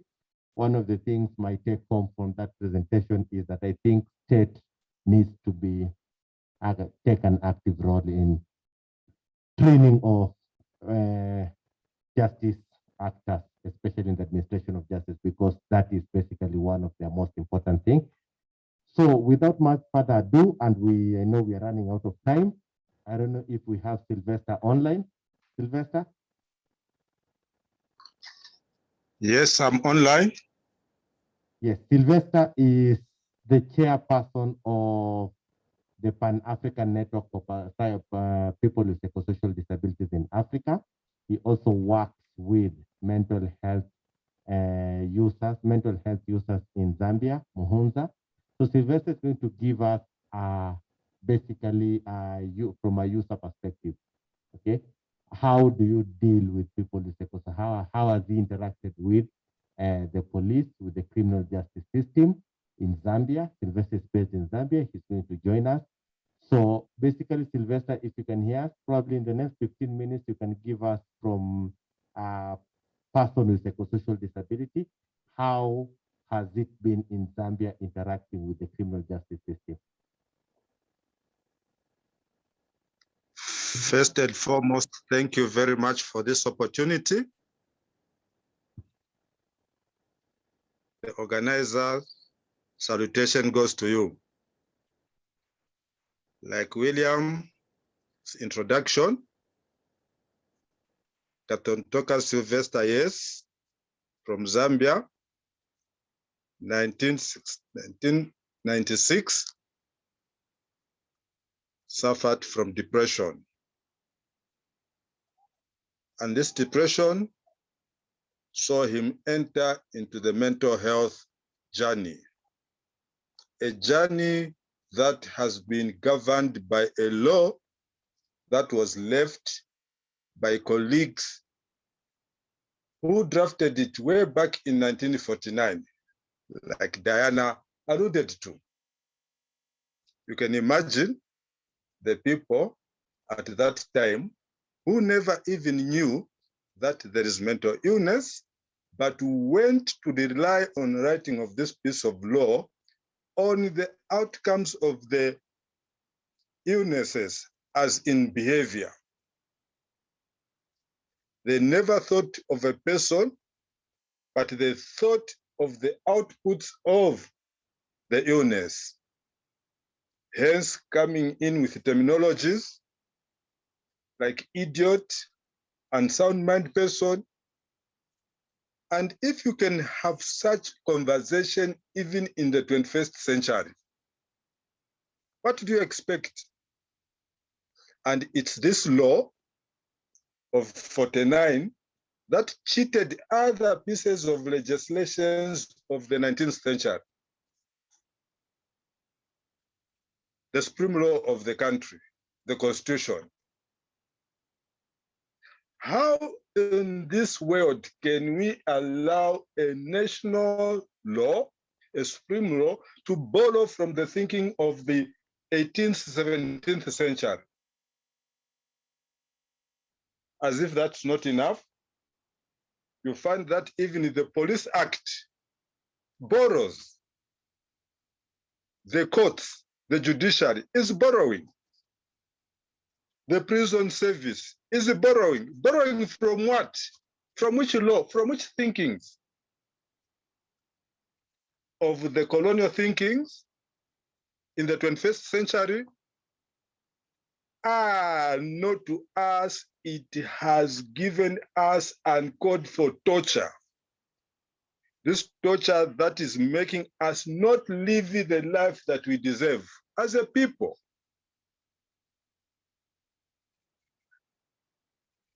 These laws that are in this country are not giving us peace. How honestly in this world can Sylvester, as you are seeing him, being denied an opportunity to explode his potential to live a better life? Why deny? Because the system has tagged him as an idiot, as an imbecile, as a person who cannot. It's not Sylvester alone. We are the many. We are the many. Sylvester is just but having an opportunity to share with you. But there are many people that would also want to cry out, and their voices are not heard. To me, I'm really so very, very, very, very, very humbled that I'm speaking to a group of colleagues who I believe will not call me that Sylvester who is a mental patient. As I'm speaking to you, it would be unfair to be referred to as Sylvester the mental patient. Don't I have a name? I have. Don't we have names? We have. Don't these names actually add value to a person? They do.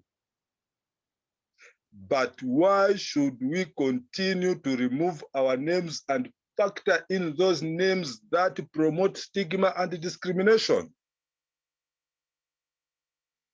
Not in this era. Not in this era. I am aware. I'm aware that this conference has all those mighty people who are agents of change. I'm aware, I know that in this conference that I'm speaking to, I am talking to people who are game changers. All the submission I've heard salutation to you people. We have heard some encouraging words that have made me get excited than ever before. Why? Because we seem to be speaking the same language. The only difference is that you have never been. You are speaking on our behalf. I like that concern that you have for us. Before I get into my discussion, allow me to make a reference to the Vice Chancellor. In his submission, he did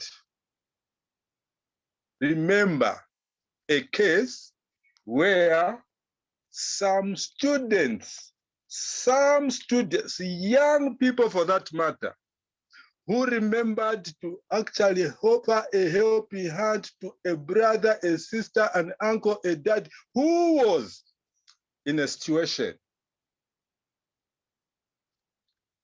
I heard that was the Vice.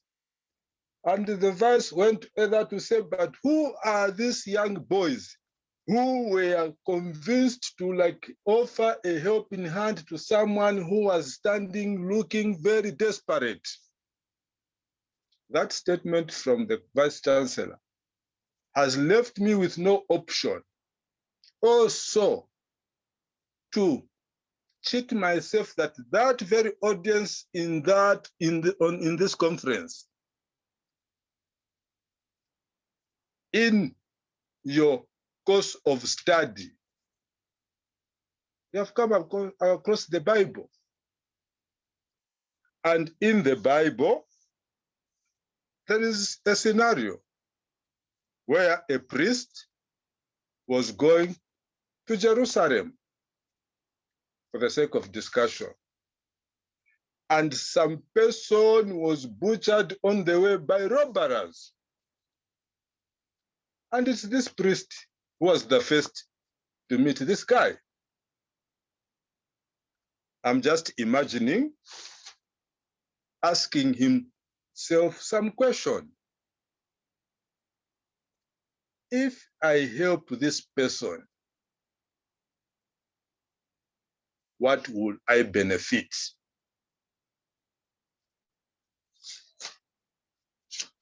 If I am to help this person,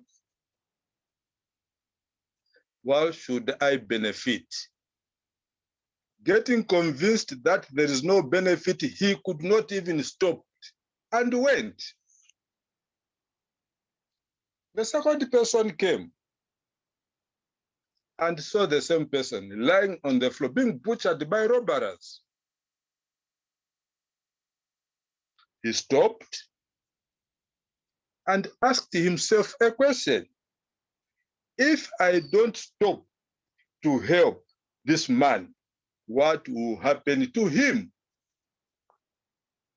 If I don't stop to help this man, what will happen to him? The other one, if I stop to help, what will I benefit? In this context, I'm addressing the conference now. I have heard people making all those descriptions about us persons with mental, psychosocial, intellectual disabilities. The context is those. Oh yes, we are those. But the good part is that in that very conference, there was a discussion which gave us the numbers of those. I don't care, you term them marginalized. Thank you. You term whatever terminology, thank you. But on the back of your mind, can you appreciate that that is a person? That is a human being. The first presenter who gave an official opening remark, I got her very clear.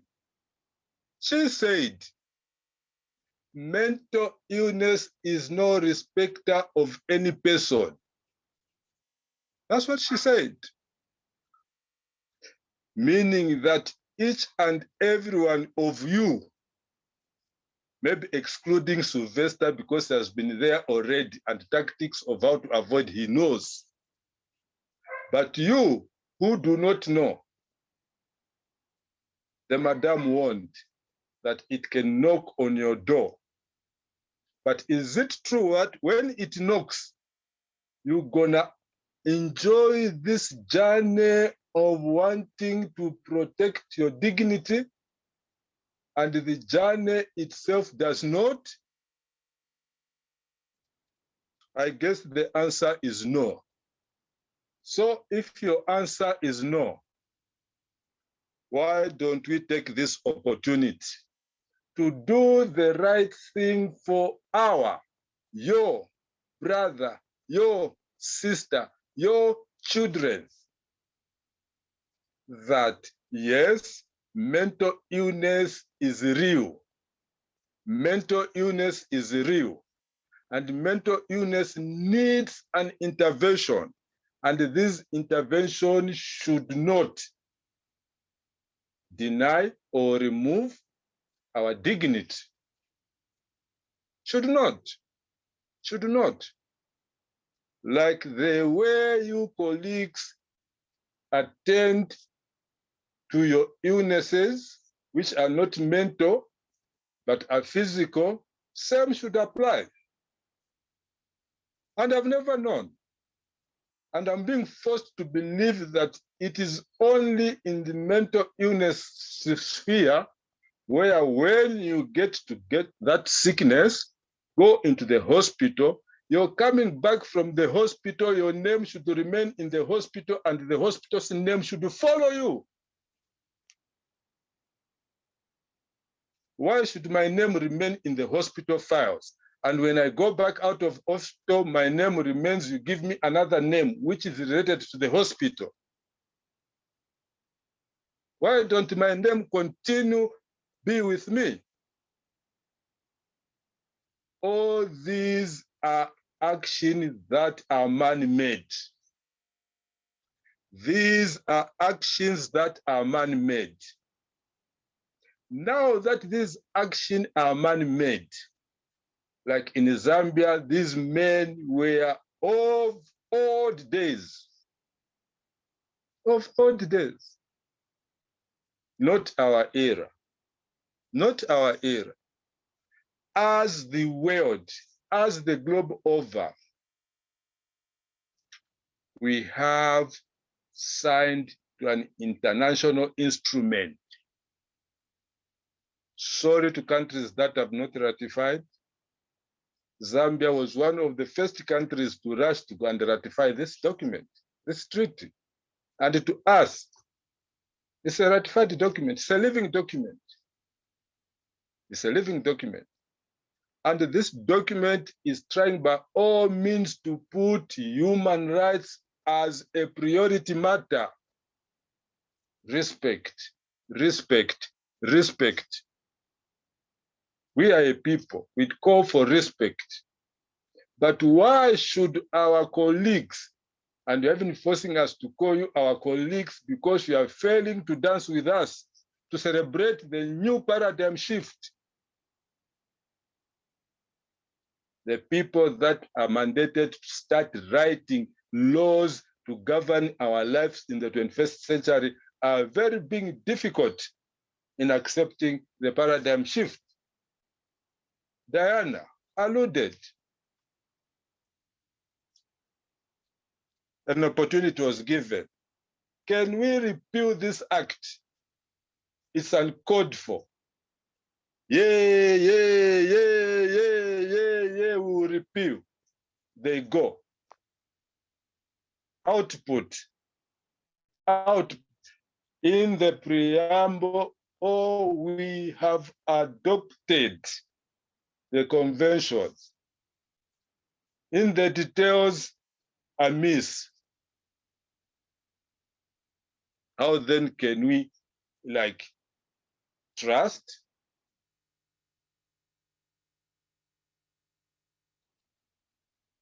Thank you, William was gossiping to me that why do you easily forget this, the slogan of nothing about us without us? I say, William, very thank you for such a reminder. Our call in the now,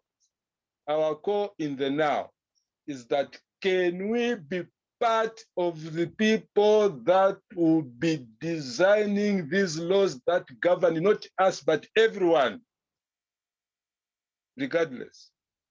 Because the denominator is we want to live a better life. Like another.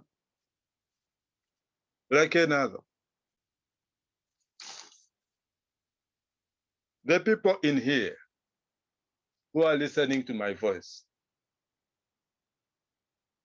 for once I'm on my knees or you are not seeing me, all your presentation has been interpreted by me that we are holding our hands together. We are speaking of the same concern. We are speaking of the same issue. We are crying of the same issue. And time for paradigm shift and make your colleagues, those you call them, but for me, I say, I'm your brother, I'm your sister, I'm your uncle, I'm your everything, I'm your folk. Why should you not join into seeing that we do the paradigm shift? And I've ever been convinced that where we hold hands together, and identify the issue, such people do not fail. Such people do not fail. I like this, our generation, because our generation is of wanting to promote each and every person, regardless, whether I'm Black, whether I'm Indian, whether I'm white, whether color is regardless, shall never be our barrier. But human being a being of a person is what we are crying. Everyone is crying for that. So if every one of us are crying for us persons with disabilities, we enjoy the right that each and everyone does. Salutation, no retreat, no surrender. No retreat, no surrender. By tomorrow, there will be a total conviction that we are supposed to secure the dignity of person with psychosocial and intellectual disabilities. Why? Because they are a people. Looking forward to a time that we are not going to be made to get scared when you come with your terminologies. A simple scenario I give you. Sylvester, at one point, got sick, was admitted in hospital for about 4 years. My 4 years in hospital disconnected me to my community. 4 years in hospital discommunicated me from my community. The time I came from hospital to join the community is to go into some community where I found some place for my total recovery. In that community, people became suspicious. Oh yes, you can be suspicious like another. Who cares? I didn't. But the problem is my vehicle from my institution is written Mental Health Users Network of Zambia.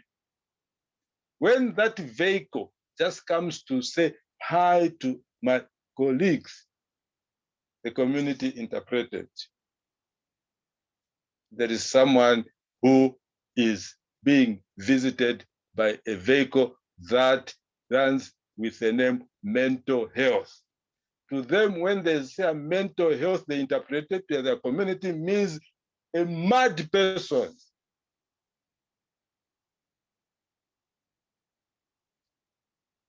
It couldn't take long. Some colleagues tested me to say Sylvester is back into the community from Scotland. They called me. Sylvester, yes, we hear you are back. Yes, where are you? I'm in such a community. We want to visit you. Please come. They came. Upon leaving, I was accused. This is a stranger in our community.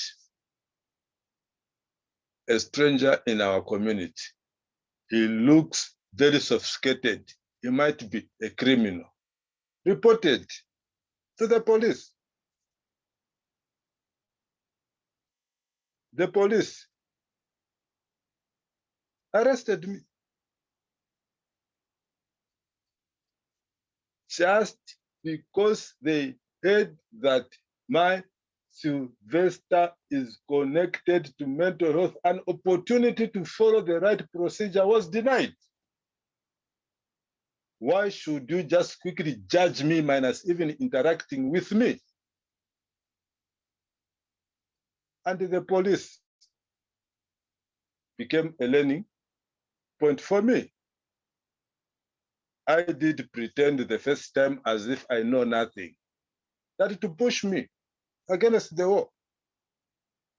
started bringing out all their discussions that could not make sense to me. Not until at one point I just told them in the face that you police people, why are you not helping in the area of mental health? And at the time when I was arrested is at the time when Mental Health Users Network of Zambia with its cooperating partner was launching a report where we did a research on the challenges that we are facing with the criminal justice system. I had to take them to task. You are squeezing me. Why shouldn't I squeeze you as well for you people in the community failing to come and participate in my work? And would you imagine the response? Why do you leave us? Me leaving them? Why should you leave us? Me leaving you? And in that police station, a bit of some were even doing some schools at university level. Just the report that I presented to them, a lot even started thinking of changing the school of study. What am I saying? There is a lot of ignorance in all these personnel that are in the criminal justice system, in as far as mental health, mental illness, people with psychosocial, people with intellectual disability. So if we are to, I think all these our colleagues have to be brought up to speed so that this thinking that whenever someone has a mental illness, they quickly connect it to criminal issues. Why should you criminalize illness? I want to assume that most African countries are busy criminalizing mental illness because this illness has to do with behavior disorder. And when you arrest, you fail even to attend to it because you're getting into mental illness is from a point of ignorance. Why shouldn't I end by saying the core for us as a big family who are crying for the rights of people, for the dignity, for the proper systems, especially the criminal justice system. All the people in this system should be brought up to speed to stop criminalizing the illness, but can we put a human face?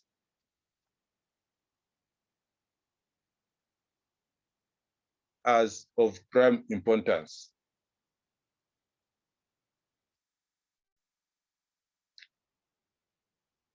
Like any other people will say, time has always been our enemy. My conclusion is time for us to do away with dehumanizing people, criminalizing mental illness is now. Odd things, odd thinkings. I'm so humbled that I'm speaking to a university. All those graduates from that university, please, may you appreciate that Sylvester has spoken and has cried. Your response, I'll appreciate. Thank you.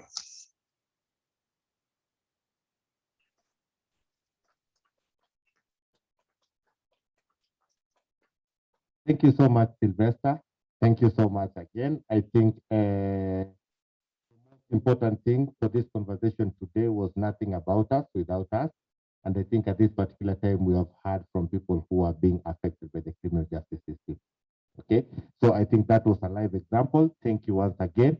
Without wasting much time, I don't know if Lawrence Mute, Commissioner, you can hear me?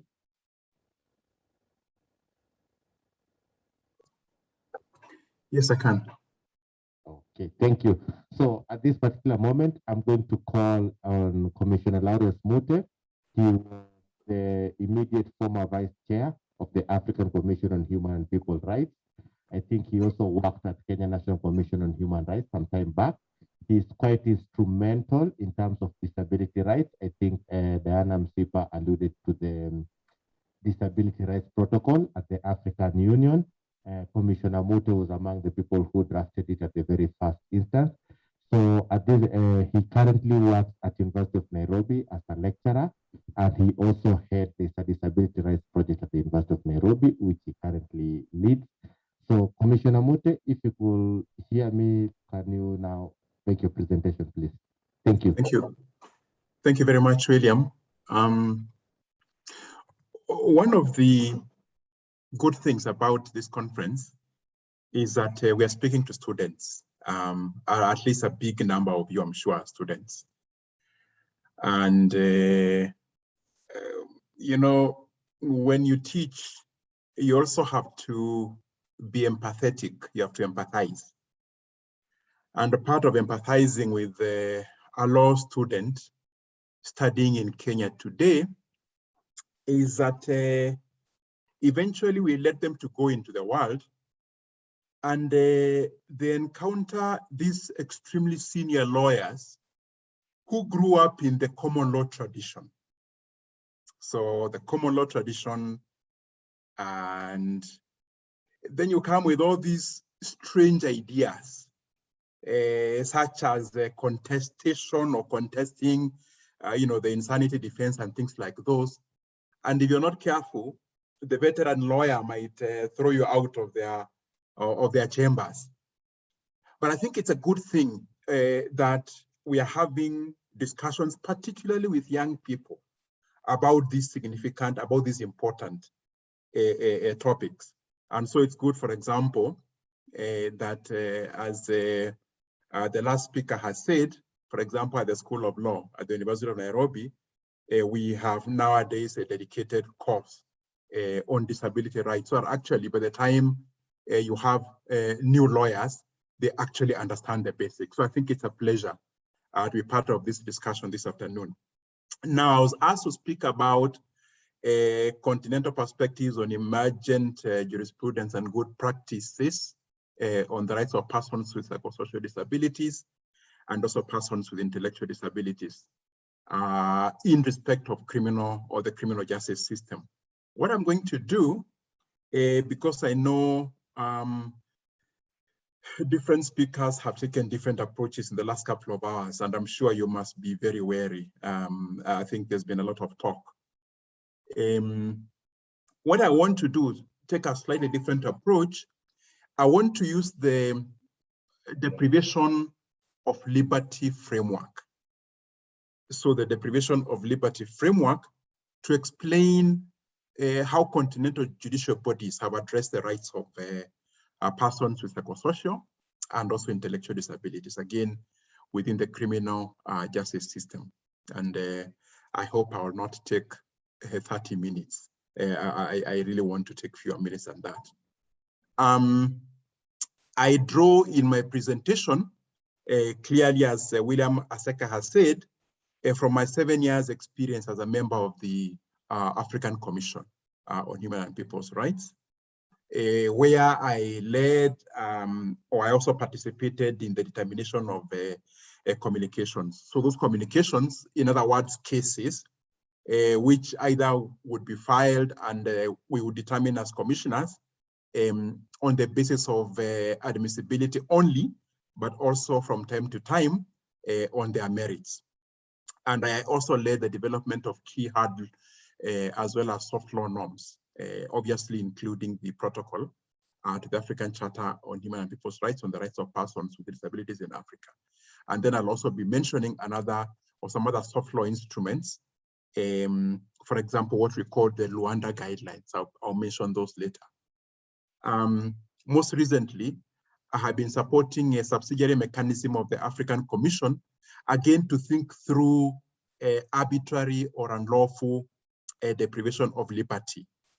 Now, I think it's important to say that for me, the value of regional judicial bodies is perhaps threefold. One, obviously, if you complain and you file a case before the African Commission on Human People's Rights, or if you file a case before the African Court on Human People's Rights, then expectedly, you do get redress at the individual level.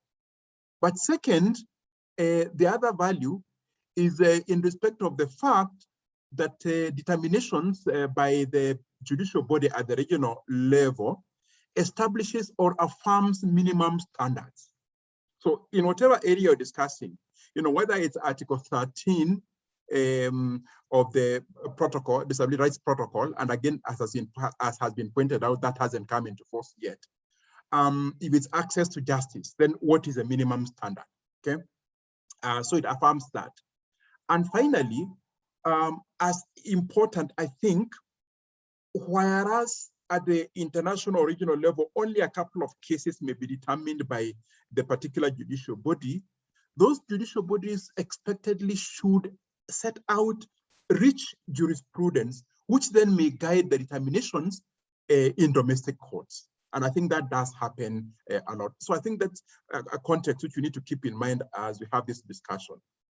Now, in terms of some relevant concepts, obviously, as we've been saying throughout the day, persons with disabilities across Africa are or have been deprived of liberty unlawfully or arbitrarily. And so you have the deprivation of liberty, unique disability-specific forms of deprivation of liberty are said to occur.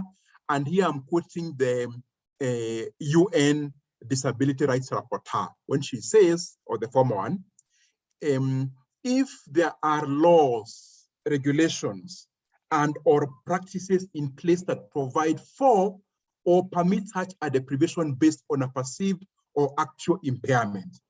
So you have an intellectual disability. So yes, on that basis, we shall exclude you, we shall deprive you of liberty. Or where specific places of detention designed solely or primarily for persons with disabilities exist. So again, your Mathare hospital scenario. Now, when you speak about liberty of person, remember that's my framework, liberty of person. Really what we're speaking about at one level is freedom from confinement of the body. So that's one thing, freedom of confinement from the body. But second, and as important, security of person, which involves freedom from injury. But here when you speak about freedom from injury, we're speaking about freedom from injury to the body, that's a physical body, but also to the mind. So I think we need to keep that in mind. I think that is what usually is referred to as bodily and mental integrity. Now, I make reference to Article 6 of the African Charter on Human and People's Rights, which a part of which says every individual shall have the right to liberty and to the security of his person. No one may be deprived of his freedom except for reasons and conditions previously laid down by law. And then it says in particular, no one may be arbitrarily arrested or detained. So the African Disability Rights Protocol has been alluded to. What has not been mentioned is Article 9. I think reference has been made by Diana to Article 13. So now you look at Article 9 of the Disability Rights Protocol, which affirms that every person with a disability has the right to liberty and security of person. So again, that becomes an important context. And the protocol obligates state parties to the protocol to take appropriate and effective measures on the basis of equality to ensure that persons with disabilities enjoy the right to liberty and security of person and are not deprived of their liberty unlawfully or arbitrarily. And also that they are not forcibly confined or otherwise concealed by any person or institution. And one can you can look at those provisions there. You can look at Article 9, the holistic provision in Article 9 of the protocol. I think it's important, finally, in terms of the norm setting, to say that actually, to avoid all doubt, one of the things which the protocol states categorically is that the existence of a disability or perceived disability shall in no case justify deprivation of liberty. So actually you have that very specific phrasing. Now then, moving to trends in the emergent jurisprudence of African human rights judicial bodies, what I actually want to do on the rights of persons with psychosocial and intellectual disabilities. So what I want to do, remember that before a person is a disabled person, so disabled person, if you want to use identity-based language, then we can speak about disabled person. If you want to use first person or person first language, you can speak about person with disability, but essentially it's the same thing. Now, remember, first and foremost, you are a human being. And then only after that, might you be a disabled person or a person with a disability. Now, what you will see in the jurisprudence which has been established, whether it's by the African Commission on Human and People's Rights or by the African Court on Human and People's Rights, I think we also need to study the ECOWAS, a community code, because that's an excellent code. That's an excellent code again, in terms of the sort of jurisprudence which has come down from there. But the African Commission, if we focus on that, has over time developed jurisprudence as well as standards. So some of the standards which I think you need to keep in mind, for example, are the 2003 Principles and Guidelines on the Right to a Fair Trial and Legal Assistance in Africa. So that's a 2003 soft law instrument, which was prepared by the African Commission. And then also again, quite important, in 2014, in fact, when I joined the Commission in 2013, this was the first substantive document I engaged with, and I was quite happy in terms of the disability-specific context in which I was able to bring on board. The 2014 guidelines on conditions of arrest, police custody, and pretrial detention, what we usually call the Luanda guidelines. And these soft law instruments, again, to clarify the scope of Article 6 of the African Charter in relation to its prohibition of unlawful or arbitrary deprivation of liberty. Now, I want to highlight 4 principles which apply in respect of Article 6 of the Charter. And remember, these principles apply holistically across the board to all people, including people with disabilities, which then, and this is my argument, this is a case I'm making. Actually, we already have the normative standards at the African, at the regional level. So actually what we need to do is then make sure or explain or figure the extent to which these have been implemented at the domestic level, and if not, why not? So first, it's important to stress that it is clear to the Commission that not all actions that constrain an individual's physical freedom may amount to deprivation of liberty. The point there being that ordinarily, people get arrested lawfully, okay? And remember here, we're not speaking about people with disabilities. We're speaking about all people, whether you have a disability or not, okay? So the point there is not all actions that constrain an individual's physical freedom may amount to deprivation of liberty. But second, grounds which are invoked to support detention must be sufficient. So you see now, you begin speaking about specifics. You begin figuring, okay, yeah, but then how do you constrain this? That those grounds, if you want to support detention, the grounds which you use must be sufficient, they must be necessary, they must be relevant. So then measures must be taken towards ascertaining the likelihood of individual wrongdoing. So for example, you're saying, okay, we are arresting you because you stole, or I don't know what it is you'll be stealing, a cow. We have reason to think that actually, indeed, this is likely to be so. So then one, cannot contest that. Now, third, this is very important. And by the way, for all these bullets, although I cannot, set out the citations right now, we have extensive supporting citations from different cases which have been determined by the Commission. Now, third, prolonged detention without trial or detention for an indefinite period is arbitrary. Now that's extremely important. Prolonged detention without trial or detention of for an indefinite period is arbitrary. Remember, Article 6 prohibits arbitrary deprivation of liberty, arbitrary and unlawful deprivation of liberty. Of course, when you speak about prolonged detention, what comes to mind are all those people who, being deemed of unsound mind, are put away at the president's pleasure, as is wont in many of our jurisdictions across Africa. Now, fourth, arbitrariness encompasses far more than, and hence is not merely synonymous with unlawfulness. So trying there to make a distinction between what is arbitrary and what is unlawful. So if you're trying to figure what arbitrariness is constituted by things like, okay, so is what you're doing appropriate? Is it okay? Is it just? Is it unjust? Okay, so the injustice, is it predictable? Okay, is there a lack of due process of law?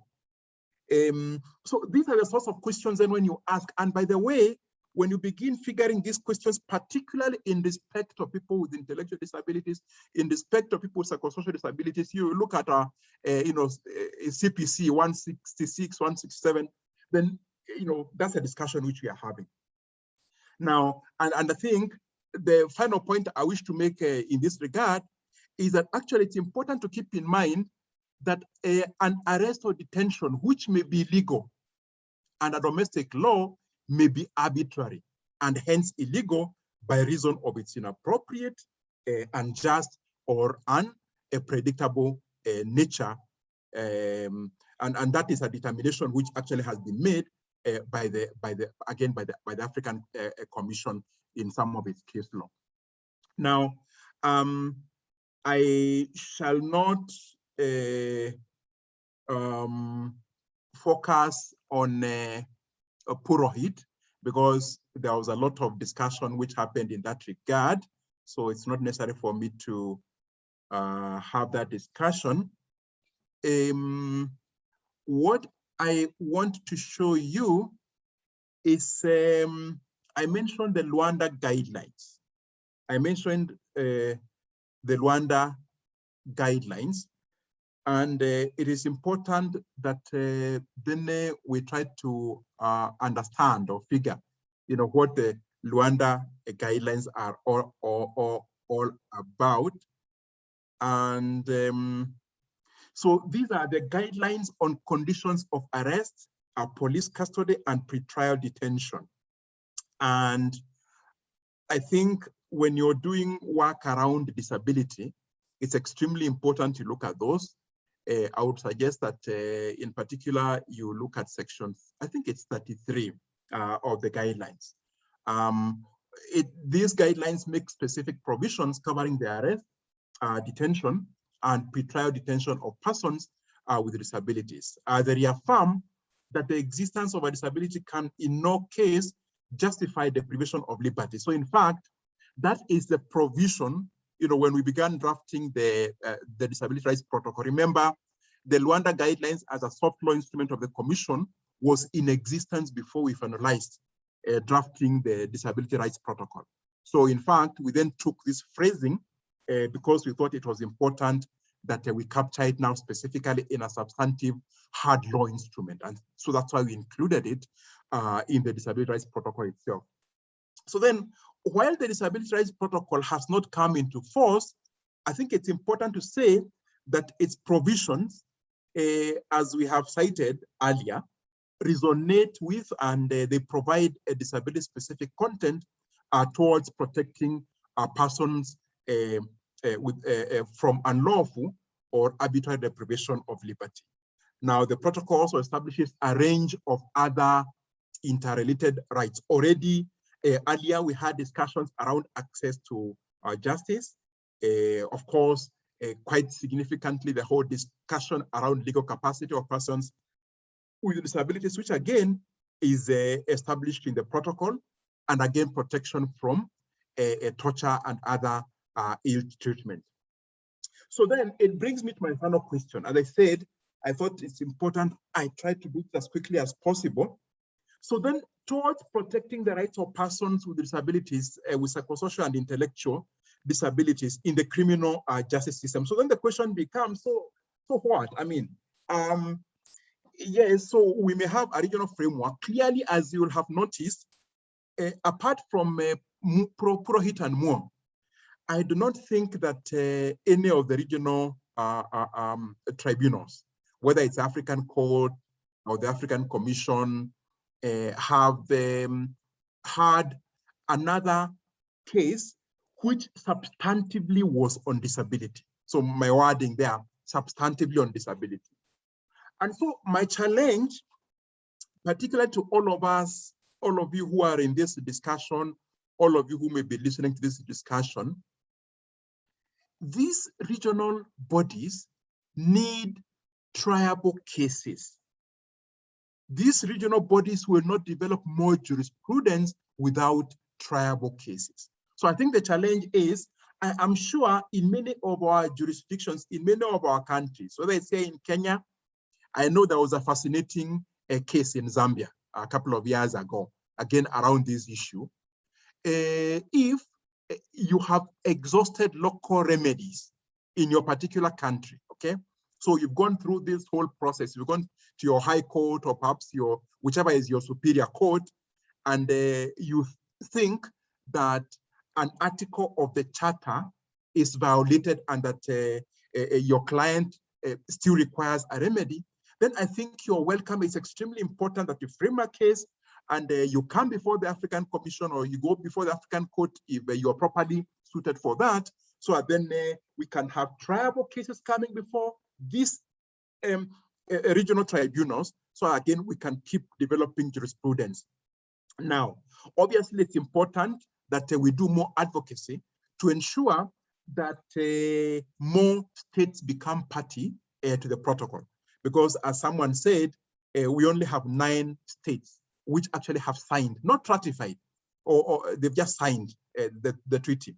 I think it's Angola, Burkina Faso, Cameroon, Central African Republic, Gabon, Mali, Rwanda, South Africa, and Togo. Earlier this year, for you Kenyans, something quite interesting happened. There was this cabinet memo, you know, these circulars which they released after the cabinet has met. And apparently, cabinet actually approved the signing and ratification by Kenya of the Older Persons Protocol. That's one of an African-wide instrument, and also the Disability Rights Protocol. But that was early this year. I think it was in February or March. But since that time, we've not heard anything. So I keep wondering, so what happened with this? And then I think continental judicial bodies should enforce, obviously it's important that continental judicial bodies enforce and ensure that people do get remedies where cases are brought before them. And one can have a discussion on the sorts of measures, specific measures, which need to be put in place in order to ensure that litigants get remedies. I should just say in conclusion that the sorts of remedies which the Commission has found fit in the past and which therefore would apply, for example, if you had a person with psychosocial disability being unlawfully deprived of liberty, the sorts of things which the Commission could do is that it could order release of the detained person. It could sanction errant officials in criminal and civil law. It could require payment of damages to the victim. It could initiate investigations into the circumstances of the victim's detention. It could undertake or seek legislative reforms. And there's a few more, including one of the issues you raised earlier, require that officials should be trained on applicable standards. I think I should stop there, Aseka, in the sense really that this is an interesting and important discussion. And I think it's important that even though it's late in the day, we still get to hear a few people speak before we end. Thank you so much. Thank you so much, Commissioner, for the insightful comments. What I'd like to do is I'd like to get a round of questions for our presenters, in case you have any questions in the room. Yes, Lois. Okay.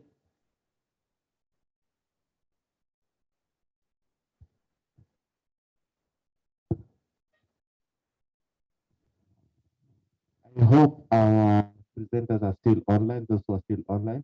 Sylvester, Diana. Yes. Thank you for the presentations, and specifically to Sylvester. Thank you for your candor. So I have two questions, one for Diana, if she's still online. And it was regarding, she mentioned that one of the recommendations would be for the state to take ownership of reforming the laws.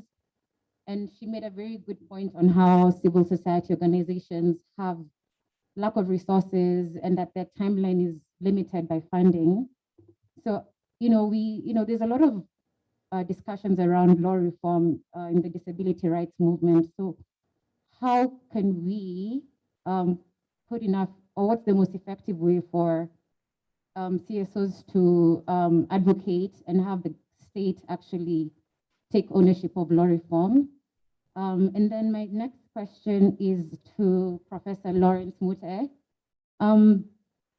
We've said that the underlying thing is that nothing about us without us. And one of the criticisms of the Africa Protocol on Disability Rights is that apparently the reason why it hasn't gotten to the 15 signatory requirement, it's because CSOs in Africa pertaining to disability rights didn't feel that they were fully involved in the process.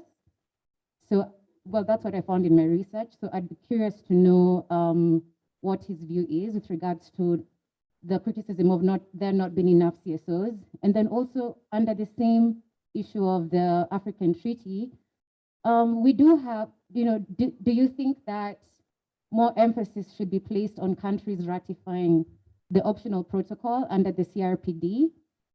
And then starting to talk about, and then, starting to push the conversation on more countries to sign the African Treaty, because both are advocating for the same rights. Thank you.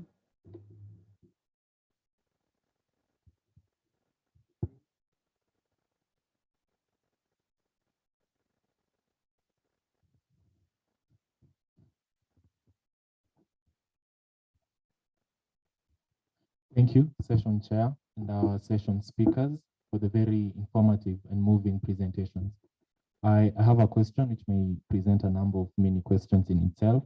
With regards to the recommendations made and the proposals, especially in terms of witnesses that suffer mental disabilities, will the reforms in themselves reduce or lower the standard of proof in the criminal justice system?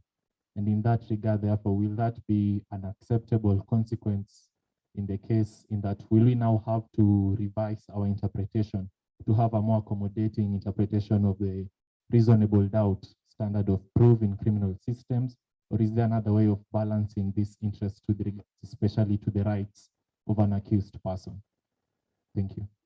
Thank you. There are two more questions, I think. Catherine and Liz.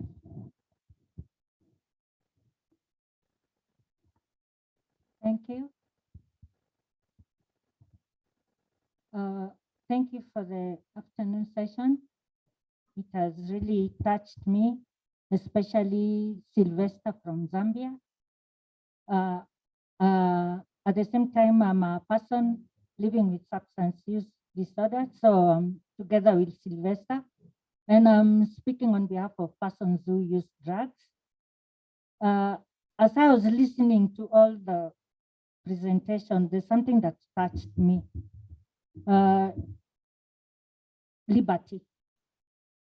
People who use drugs have undergone a lot of mistreatment, my human rights being violated, especially from arrest.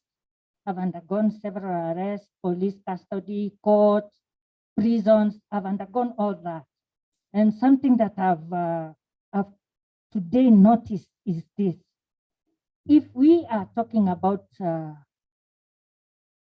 our condition being an illness or a disability, I don't know which side I'll take it to be, and raids being sent to arrest people who use drugs. To me, it's like with liberty is being violated, or is it our right? Because I've never heard of raids on physically disabled people or people who have hearing problems. Why is it that it is targeted on people who use drugs if we are taken to be mentally ill? And at the same time, what happens to other countries when you're arrested for drunk and disorderly? Let me give you an example, a very good example of my true life story. There's a day I was undergoing withdrawals. And as you know, withdrawals is very severe. It can even kill. And to my knowledge, I thought of going to the drug zone so that I can get my drug of choice. While I was there contemplating on where to approach to receive my drug, there was a raid. So I was arrested. To me, I was not drunk. But to the police, when they looked at me, they perceived I was drunk. So I was taken to the cell. So inside the cell, I was crying because I'm undergoing withdrawal and I've been arrested. And the people in the cells told me, ukienda mbele, yani if you go in front and say you are sober, you are not drunk, you'll be taken, is it mentioned 14 days? And that is jail. So I was forced to agree to the charges so that I can be released. But to my shock, I accepted and I was jailed for 3 months or 500 shillings jail penalty. I didn't have that money. So I ended up where? Jail. In jail, I underwent so many things that when I was released, I was more of a criminal than a sick person. So from morning, I've not had anybody talk about persons who use drugs. So I was requesting Professor Ambani if something can be touched on persons who use drugs so that our dignity and human rights can be restored. Thank you.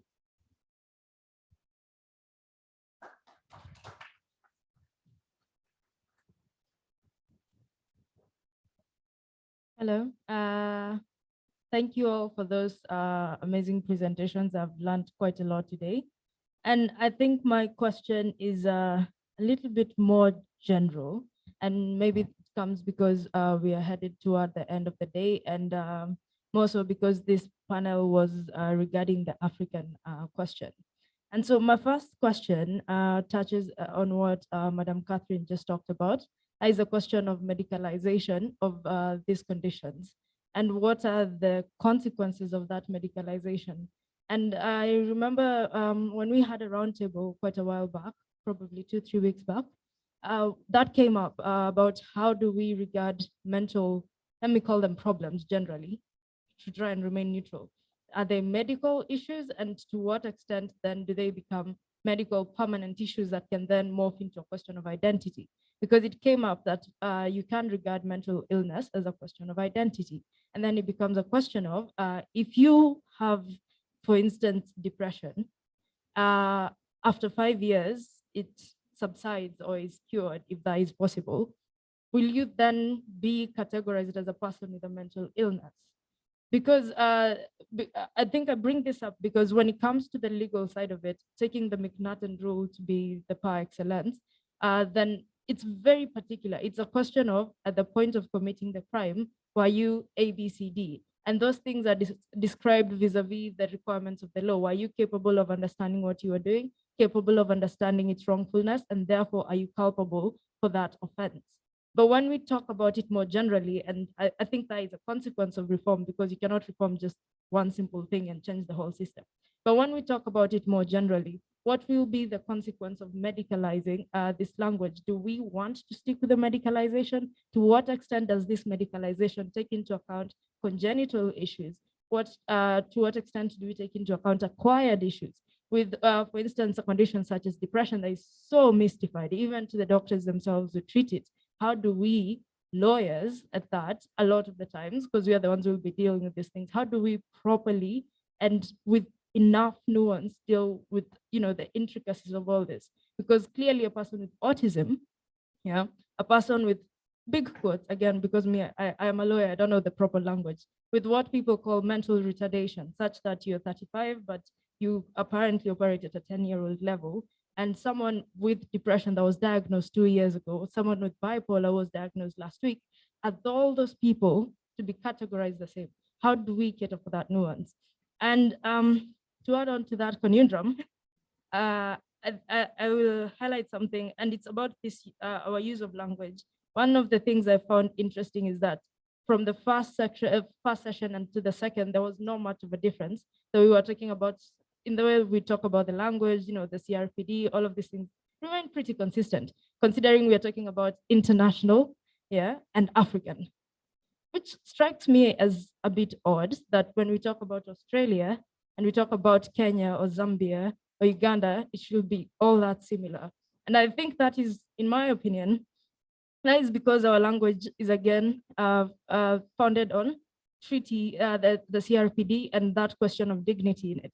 But the reason why this is a bit worrying for me is, what are the foundations of that treaty system? How does it view society as a whole before it talks about the 1, 2, 3, the several people with mental illnesses? And the reason why I bring this up is because I noticed the Article 1 of the CRPD today within a new light, where it speaks to the fact that persons with disabilities are unable to, by themselves, achieve a normal social or physical life. And it got me thinking, but how many of us are ever able to achieve any of that? What person can say they autonomously live? And the reason why I ask that is because, in my opinion, as I see it, it has a liberal, sovereign kind of underpinning. That when we talk about persons with disabilities, when we talk about the rights subject in international law, it is an individualist subject, such that to need help is inherently a problem. And it strikes me that that feels like a lot of what we are doing. We're trying to cover up the need some people have for help. I don't know whether I'm getting it wrong, whether I'm on the wrong plane, but I'm asking this especially from an African perspective. When you're quote unquote mad in the African sense, fine, you will not be treated like everyone else. But it is not the impetus to criminalize you, to put you in an institution. Often you're very much accommodated. People will go out of their way to make sure you're included in social events with due consideration to your condition. And I don't say this to glamorize the issue. I just say to bring up the ordinariness of some of these things. You know that Mogoroki, who is usually around the village, the children are a bit afraid of him or her, but then, you're unlikely to take that person to the police. It would be weird in my village if you called the police on one of the several people we know who have a mental disability. So I'm asking the context. When we say dignity, what is this dignity we are working for? And will it be the same from Australia to Kenya, from Kenya to Zambia, from Zambia to Nigeria? Will it be the same? Should we be concerned that it sounds pretty much the same? Okay, thank you so much, Liz, for that. Probably I think there are specific questions. Maybe we can have the presenters answer the questions. There was a question for Diana. I don't know if Diana is still on. Yes, I'm still here. Yes. So the first question I think that was directed specifically at me was, what is the most effective way to advocate for the state to sort of take the lead, right?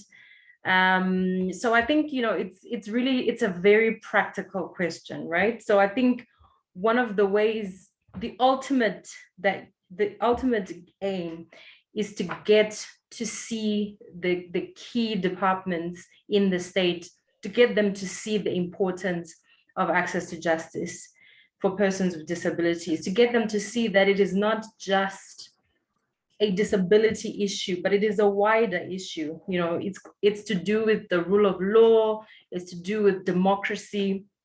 You know, it's a wide issue that should be mainstreamed and not just sort of boxed in a disability box.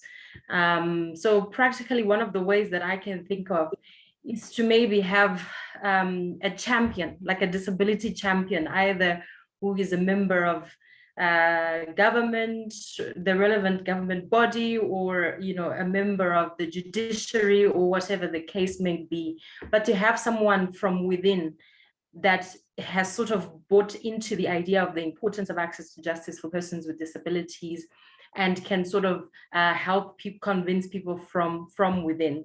So the argument that the state should sort of take the lead does not mean that civil society doesn't have a place to play, a role to play, I mean, because I do think civil society will still have a role to play, but just that the state should take the lead. What we want is to sort of institutionalize it. It should become, you know, uniform across the board, that if you're, just as it is uniform, you know, that, you know, you have a right to counsel, you know, it should be uniform that you have a right to, if you have a disability, you have a right, you know, to an intermediary, that kind of thing. So those are, you know, just off the top of my head, I think that's one of the practical ways that we can deal with that. The other question was, will the reforms lower the standard of proof, right? So I'm guessing here the question was referring to the accommodations, right? So I think to answer this question, it's necessary to go back to the definition of accommodations, right? So what is an accommodation? And the definition we find in Article 2 of the CRPD and Article 1 of the African Disability Protocol. It defines reasonable accommodation as necessary and appropriate modification and adjustments, not where needed in a particular case, and I emphasize this following part, to ensure to persons with disability the enjoyment or exercise on an equal basis with others of all human rights and fundamental freedoms. So that was a mouthful. Let me break it down, right? So an accommodation, right? It's simply any modification or any adjustment. So for example, if we would ordinarily hold court in a gallery, right? With, you know, with people in open court with the gallery full, if we decide that in order for a specific witness to participate effectively, then we need to hold proceedings in camera. That means without the gallery, just with the necessary personnel in court. That is it's a modification, right? In itself, it's a modification that is already permitted at law in relation to children. It's an accommodation, right? So the point of that accommodation is simply to allow or to facilitate effective participation, nothing else. It doesn't relax the rules of criminal evidence or procedure. It doesn't modify the rules of criminal evidence and procedure. It is simply intended to facilitate effective participation and effective communication by persons with disabilities. So no, in short, the reforms will not lower the standards. The reforms will not give the complainant an advantage over the accused. They're simply aimed at facilitating effective communication. If I had time, I would give you specific examples so that you could see that this has nothing to do with lowering the standard or lowering the norms in terms of criminal procedure and evidence. Thank you. William, I think those were the ones that were directed to me specifically. Okay, thank you. Commissioner? Thank you very much. I'm not sure what questions were addressed to me, but I'll focus on I know. I'll focus on a number of them. One, I think the question on the foundations of treaties, I think a quite insightful question. Now, clearly, human rights are founded on the liberal tradition. And one of the things which we do when we speak to our students is encourage them to problematize even the concept of human rights, so that we are not just taking it hook, line, and sinker. Remember that when we make a distinction between the medical model and the social model, the greatest adherents, or the fathers, the forefathers of the medical model of disability, were liberal thinkers like John Locke. So when you look at the writings of John Locke, essentially what he propagates there is a medical model, the beginnings, the antecedents of the medical model of disability. And so I usually point students to the writings of, he's called Sean Gretsch. Sean Gretsch is this writer who, takes this perspective, which says, actually, it's not just as simple as taking this liberal approach and then translocating it, putting it down in Africa. It's not as simple as that. And by the way, actually, this becomes even more problematic. Nowadays, my greatest concern is that whereas before 2006, our focus in Africa was on the medical model, and whereas our institutions still do the medical model, the other approach, which insists on the social model, also is problematic. Because now it's as if suddenly we're just speaking social model, whereas actually, I think the focus should be somewhere in the middle, somewhere where we recognize, where we acknowledge that actually it's not just about saying that we're moving away from the medical model to the social model. It's that actually we're asking, so what about our realities? What about our local contexts, which then cause us either to be disabled or not disabled? So yes, and I think it's important to keep problematizing these issues. And then once we problematize those issues, I think we'll still find that there is value. There is a lot of value in human rights instruments. So even though they may be founded on liberal tradition, but then there's still value. Now, the other point which I would wish to focus on is now I would be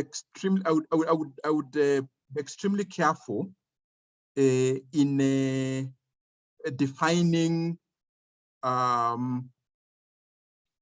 the use of drugs. So is that a disability or is that an illness? I think it's an interesting discussion which one can have. Now, if you look at the definition of persons with disabilities, and remember, this is not a definition, so it's only indicative. If you look at Article 1 of the CRPD, persons with disabilities include those who have long-term physical, mental, intellectual, or sensory impairment, which in interaction with various barriers may hinder their full and effective participation in society on an equal basis with others. And it goes. So then the question becomes, if then one is looking at an impairment, long-term physical, mental, intellectual, or sensory impairment, of course, then you can have a discussion on does it matter what causes the impairment? So that's an interesting question, which one can have. Does it matter what causes the impairment? Now, what is interesting is that whereas the CRPD has the phrasing of long-term, so it includes the term long-term. If you look at the approach which we took in the disability rights protocol, we excluded the term long-term because our sense was that actually this was a sort of a discussion which would happen contextually within each national jurisdiction in terms then of figuring what disability for their purposes is. I think what I'm saying is this, that one has to try to figure when does an illness become a disability. So then might certain types of drug use then be framed as illnesses as distinct from as disabilities? Those are open-ended questions. I shall not hazard a guess because I know it's a discussion which can go on for a while. Now, on the chart, I see one person who informs us that the protocols, which I mentioned earlier in Kenya, the older persons protocol and the disability protocol are before Parliament, and that Parliament is collecting what evidence, or I mean hearings, is undertaking hearings on those. Now, the point which I made to one senior government official was that when you look at our treaty ratification law, because we have an act which focuses on ratification of treaties, the parliamentary requirement is in respect of ratification. So nothing would have stopped the government of Kenya from proceeding quite urgently and signing, making that political statement in Addis Ababa, by actually signing these instruments as soon as that direction was given by cabinet. And then now they could come and continue having their ratification discussion. The other question, which I think is extremely valid, important, that the question of participation by disabled people in the preparation of the Disability Rights Protocol. Now, I wish to be very clear about this because then we can have misunderstandings. There were two processes for preparing the Disability Rights Protocol. Around 2009, the Working Group on Older Persons began a process to prepare an older persons protocol and also a disability rights protocol. Now, in 2011, and that's around the time when I joined the Working Group on older persons, in 2011, after a meeting, a number of meetings, people with disabilities were quite clear, and particularly a meeting which I think was held in Accra, were quite clear that the disability protocol then was being prepared without the involvement of disabled people. In fact, at that time, the working group itself did not have any members who had disabilities. So around 2011, 2012, at least 3 new members, including myself, AK Dube, and another colleague, became members of the working group on older persons and persons with disabilities. And at that point, we actually abandoned that initial draft and began the process completely anew. If you look online, you'll find that around that time, 2012, I think 2012, I prepared a concept, which then was a basis for the Disability Rights Protocol. Now, what happened was that we prepared a concept, we had meetings with the working group. The working group eventually prepared a draft. The working group then workshopped that draft. I know that we had numerous meetings, actually not enough meetings by all accounts, because we didn't have a lot of money and the people don't fund disability courses. But we had meetings and we also had calls for feedback, online calls for feedback. So actually the point which I'm making is that by the time the African Commission adopted the draft protocol, there actually had been meaningful, if I may say so, participation by disabled people.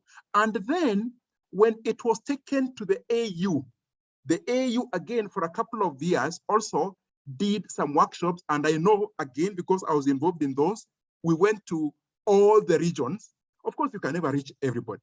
So I think it's important that you distinguish between the initial process, which was abandoned because it was a bad process, and then the new process which was begun and which we were a part of.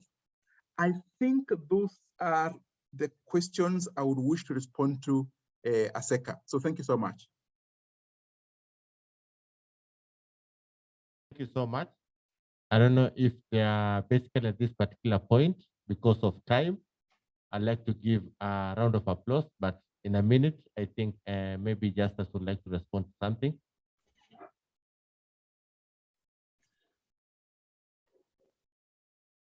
As we're trying to close because it's quite late.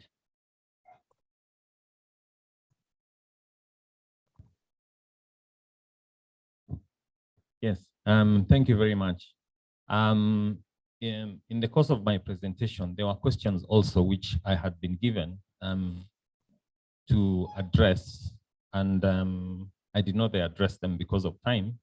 So the questions which were given to me were: first, which trends do you see in the jurisprudence? So that one, I would like to say that the move is towards compliance with CRPD, especially in the case of Kenya, where, as I said, in the judgment of Saringi, Justice Majanja used that, as opposed to many other cases in the High Court where the interpretation and the protection of these rights were as a result of compliance with the Constitution. As I was going to sit down, I think the chairperson of my session, Mr. Aseka, William Aseka, adverted to the fact that sick persons do not necessarily remain or belong in hospital. That was just the jurisprudence from one of the Kenyan cases. But in the case of divorce, the South African case, what they said, which followed the European Court on Human Rights decision in H versus L, what they recommended is that if a person is found to have intellectual or psychosocial disabilities, then it is better that they be reintegrated to society if they are not a danger to themselves or a danger to the society, because that is social support helps them in healing. So they should not everyone necessarily belongs to the hospital. But I think maybe the Kenyan jurisprudence has not gone that far, unless, of course, I'm incorrected in the course of these proceedings. The other question was, what remains to be done to ensure the greatest protection for persons with intellectual and psychosocial disabilities? For me, I think what has come out is that, first of all, there needs to be training of all the stakeholders, from the magistrates to the police. For example, you had our friend from Zambia saying that when he was being reintegrated back to society after healing, even the police are being called and they know that he has now healed. They're being called and be told, well, this person is a criminal or something like that. Also, given what happened in the Namibian case of Frederick, the magistrates and the judges and need also to be trained to be able to recognize these people slightly earlier. After listening to Katonoko from Zambia, I don't want to call them these people, but of course, I don't know any other way to at least refer to us at that moment. So everyone really needs training on how to recognize that. Lastly, and by no means least, the Mental Health Act of Kenya, just to clarify what my previous speaker has answered on whether the use of substance or the abuse of substance is an illness or otherwise. The Mental Health Act defines what that is. It defines that where you have, let me look at, yes, Mental Health Act, Cap 248. Person suffering from mental disorder means a person who has been found to be suffering under this act, and includes a person diagnosed as a psychopathic person with mental illness, and person suffering from mental impairment due to alcohol or substance abuse. So it includes that. And substance abuse here has been defined to mean the maladaptive pattern of use as indicated by either recurrent or continued use of any psychoactive substances. And they give examples: alcohol, amphetamines, cannabis sativa, cocaine, hallucinogens, inhalants, opioids, sedatives, hypnotics, and anxiolytics. I think we'll have someone to explain to us. And they complete by saying that where such use causes or exacerbates persistent or recurrent social, occupational, psychological, or physical problems. So what the lady here was saying is really covered. It's just that at least from my side in my presentation, the jurisprudence has not adequately covered that. Maybe then the administrative authorities will either cover that or are mandated to cover that and have not. Thank you very much. Okay, thank you so much, guys. I think let's give ourselves a round of applause again, especially with the speaker. Thank you. At this particular time, I'd like to hand over to Luciana so that can pick the program. But thank you, guys. We look forward to the discussion. Thank you so much, William. Wonderful people. I believe we've had a fruitful day, have we not? Have we not? Shall we appreciate our moderator for the last session? I will not keep you any longer. I want to confirm that we will be back here tomorrow at 9 o'clock to finish up the discussion tomorrow. Are we in agreement? We'll be back here at 9 tomorrow? Okay. We'd like to release you early. So if you come at 9, we finish on time and people can get on with the activities of the afternoon. That's agreeable? Okay. So I'd like to invite Rehab, the Associate Dean of the Law School. She has an announcement she'd like to make, after which Marion, who is our resident bishop, will pray for us and we'll close the session for today. Sawa sawa? Rehab?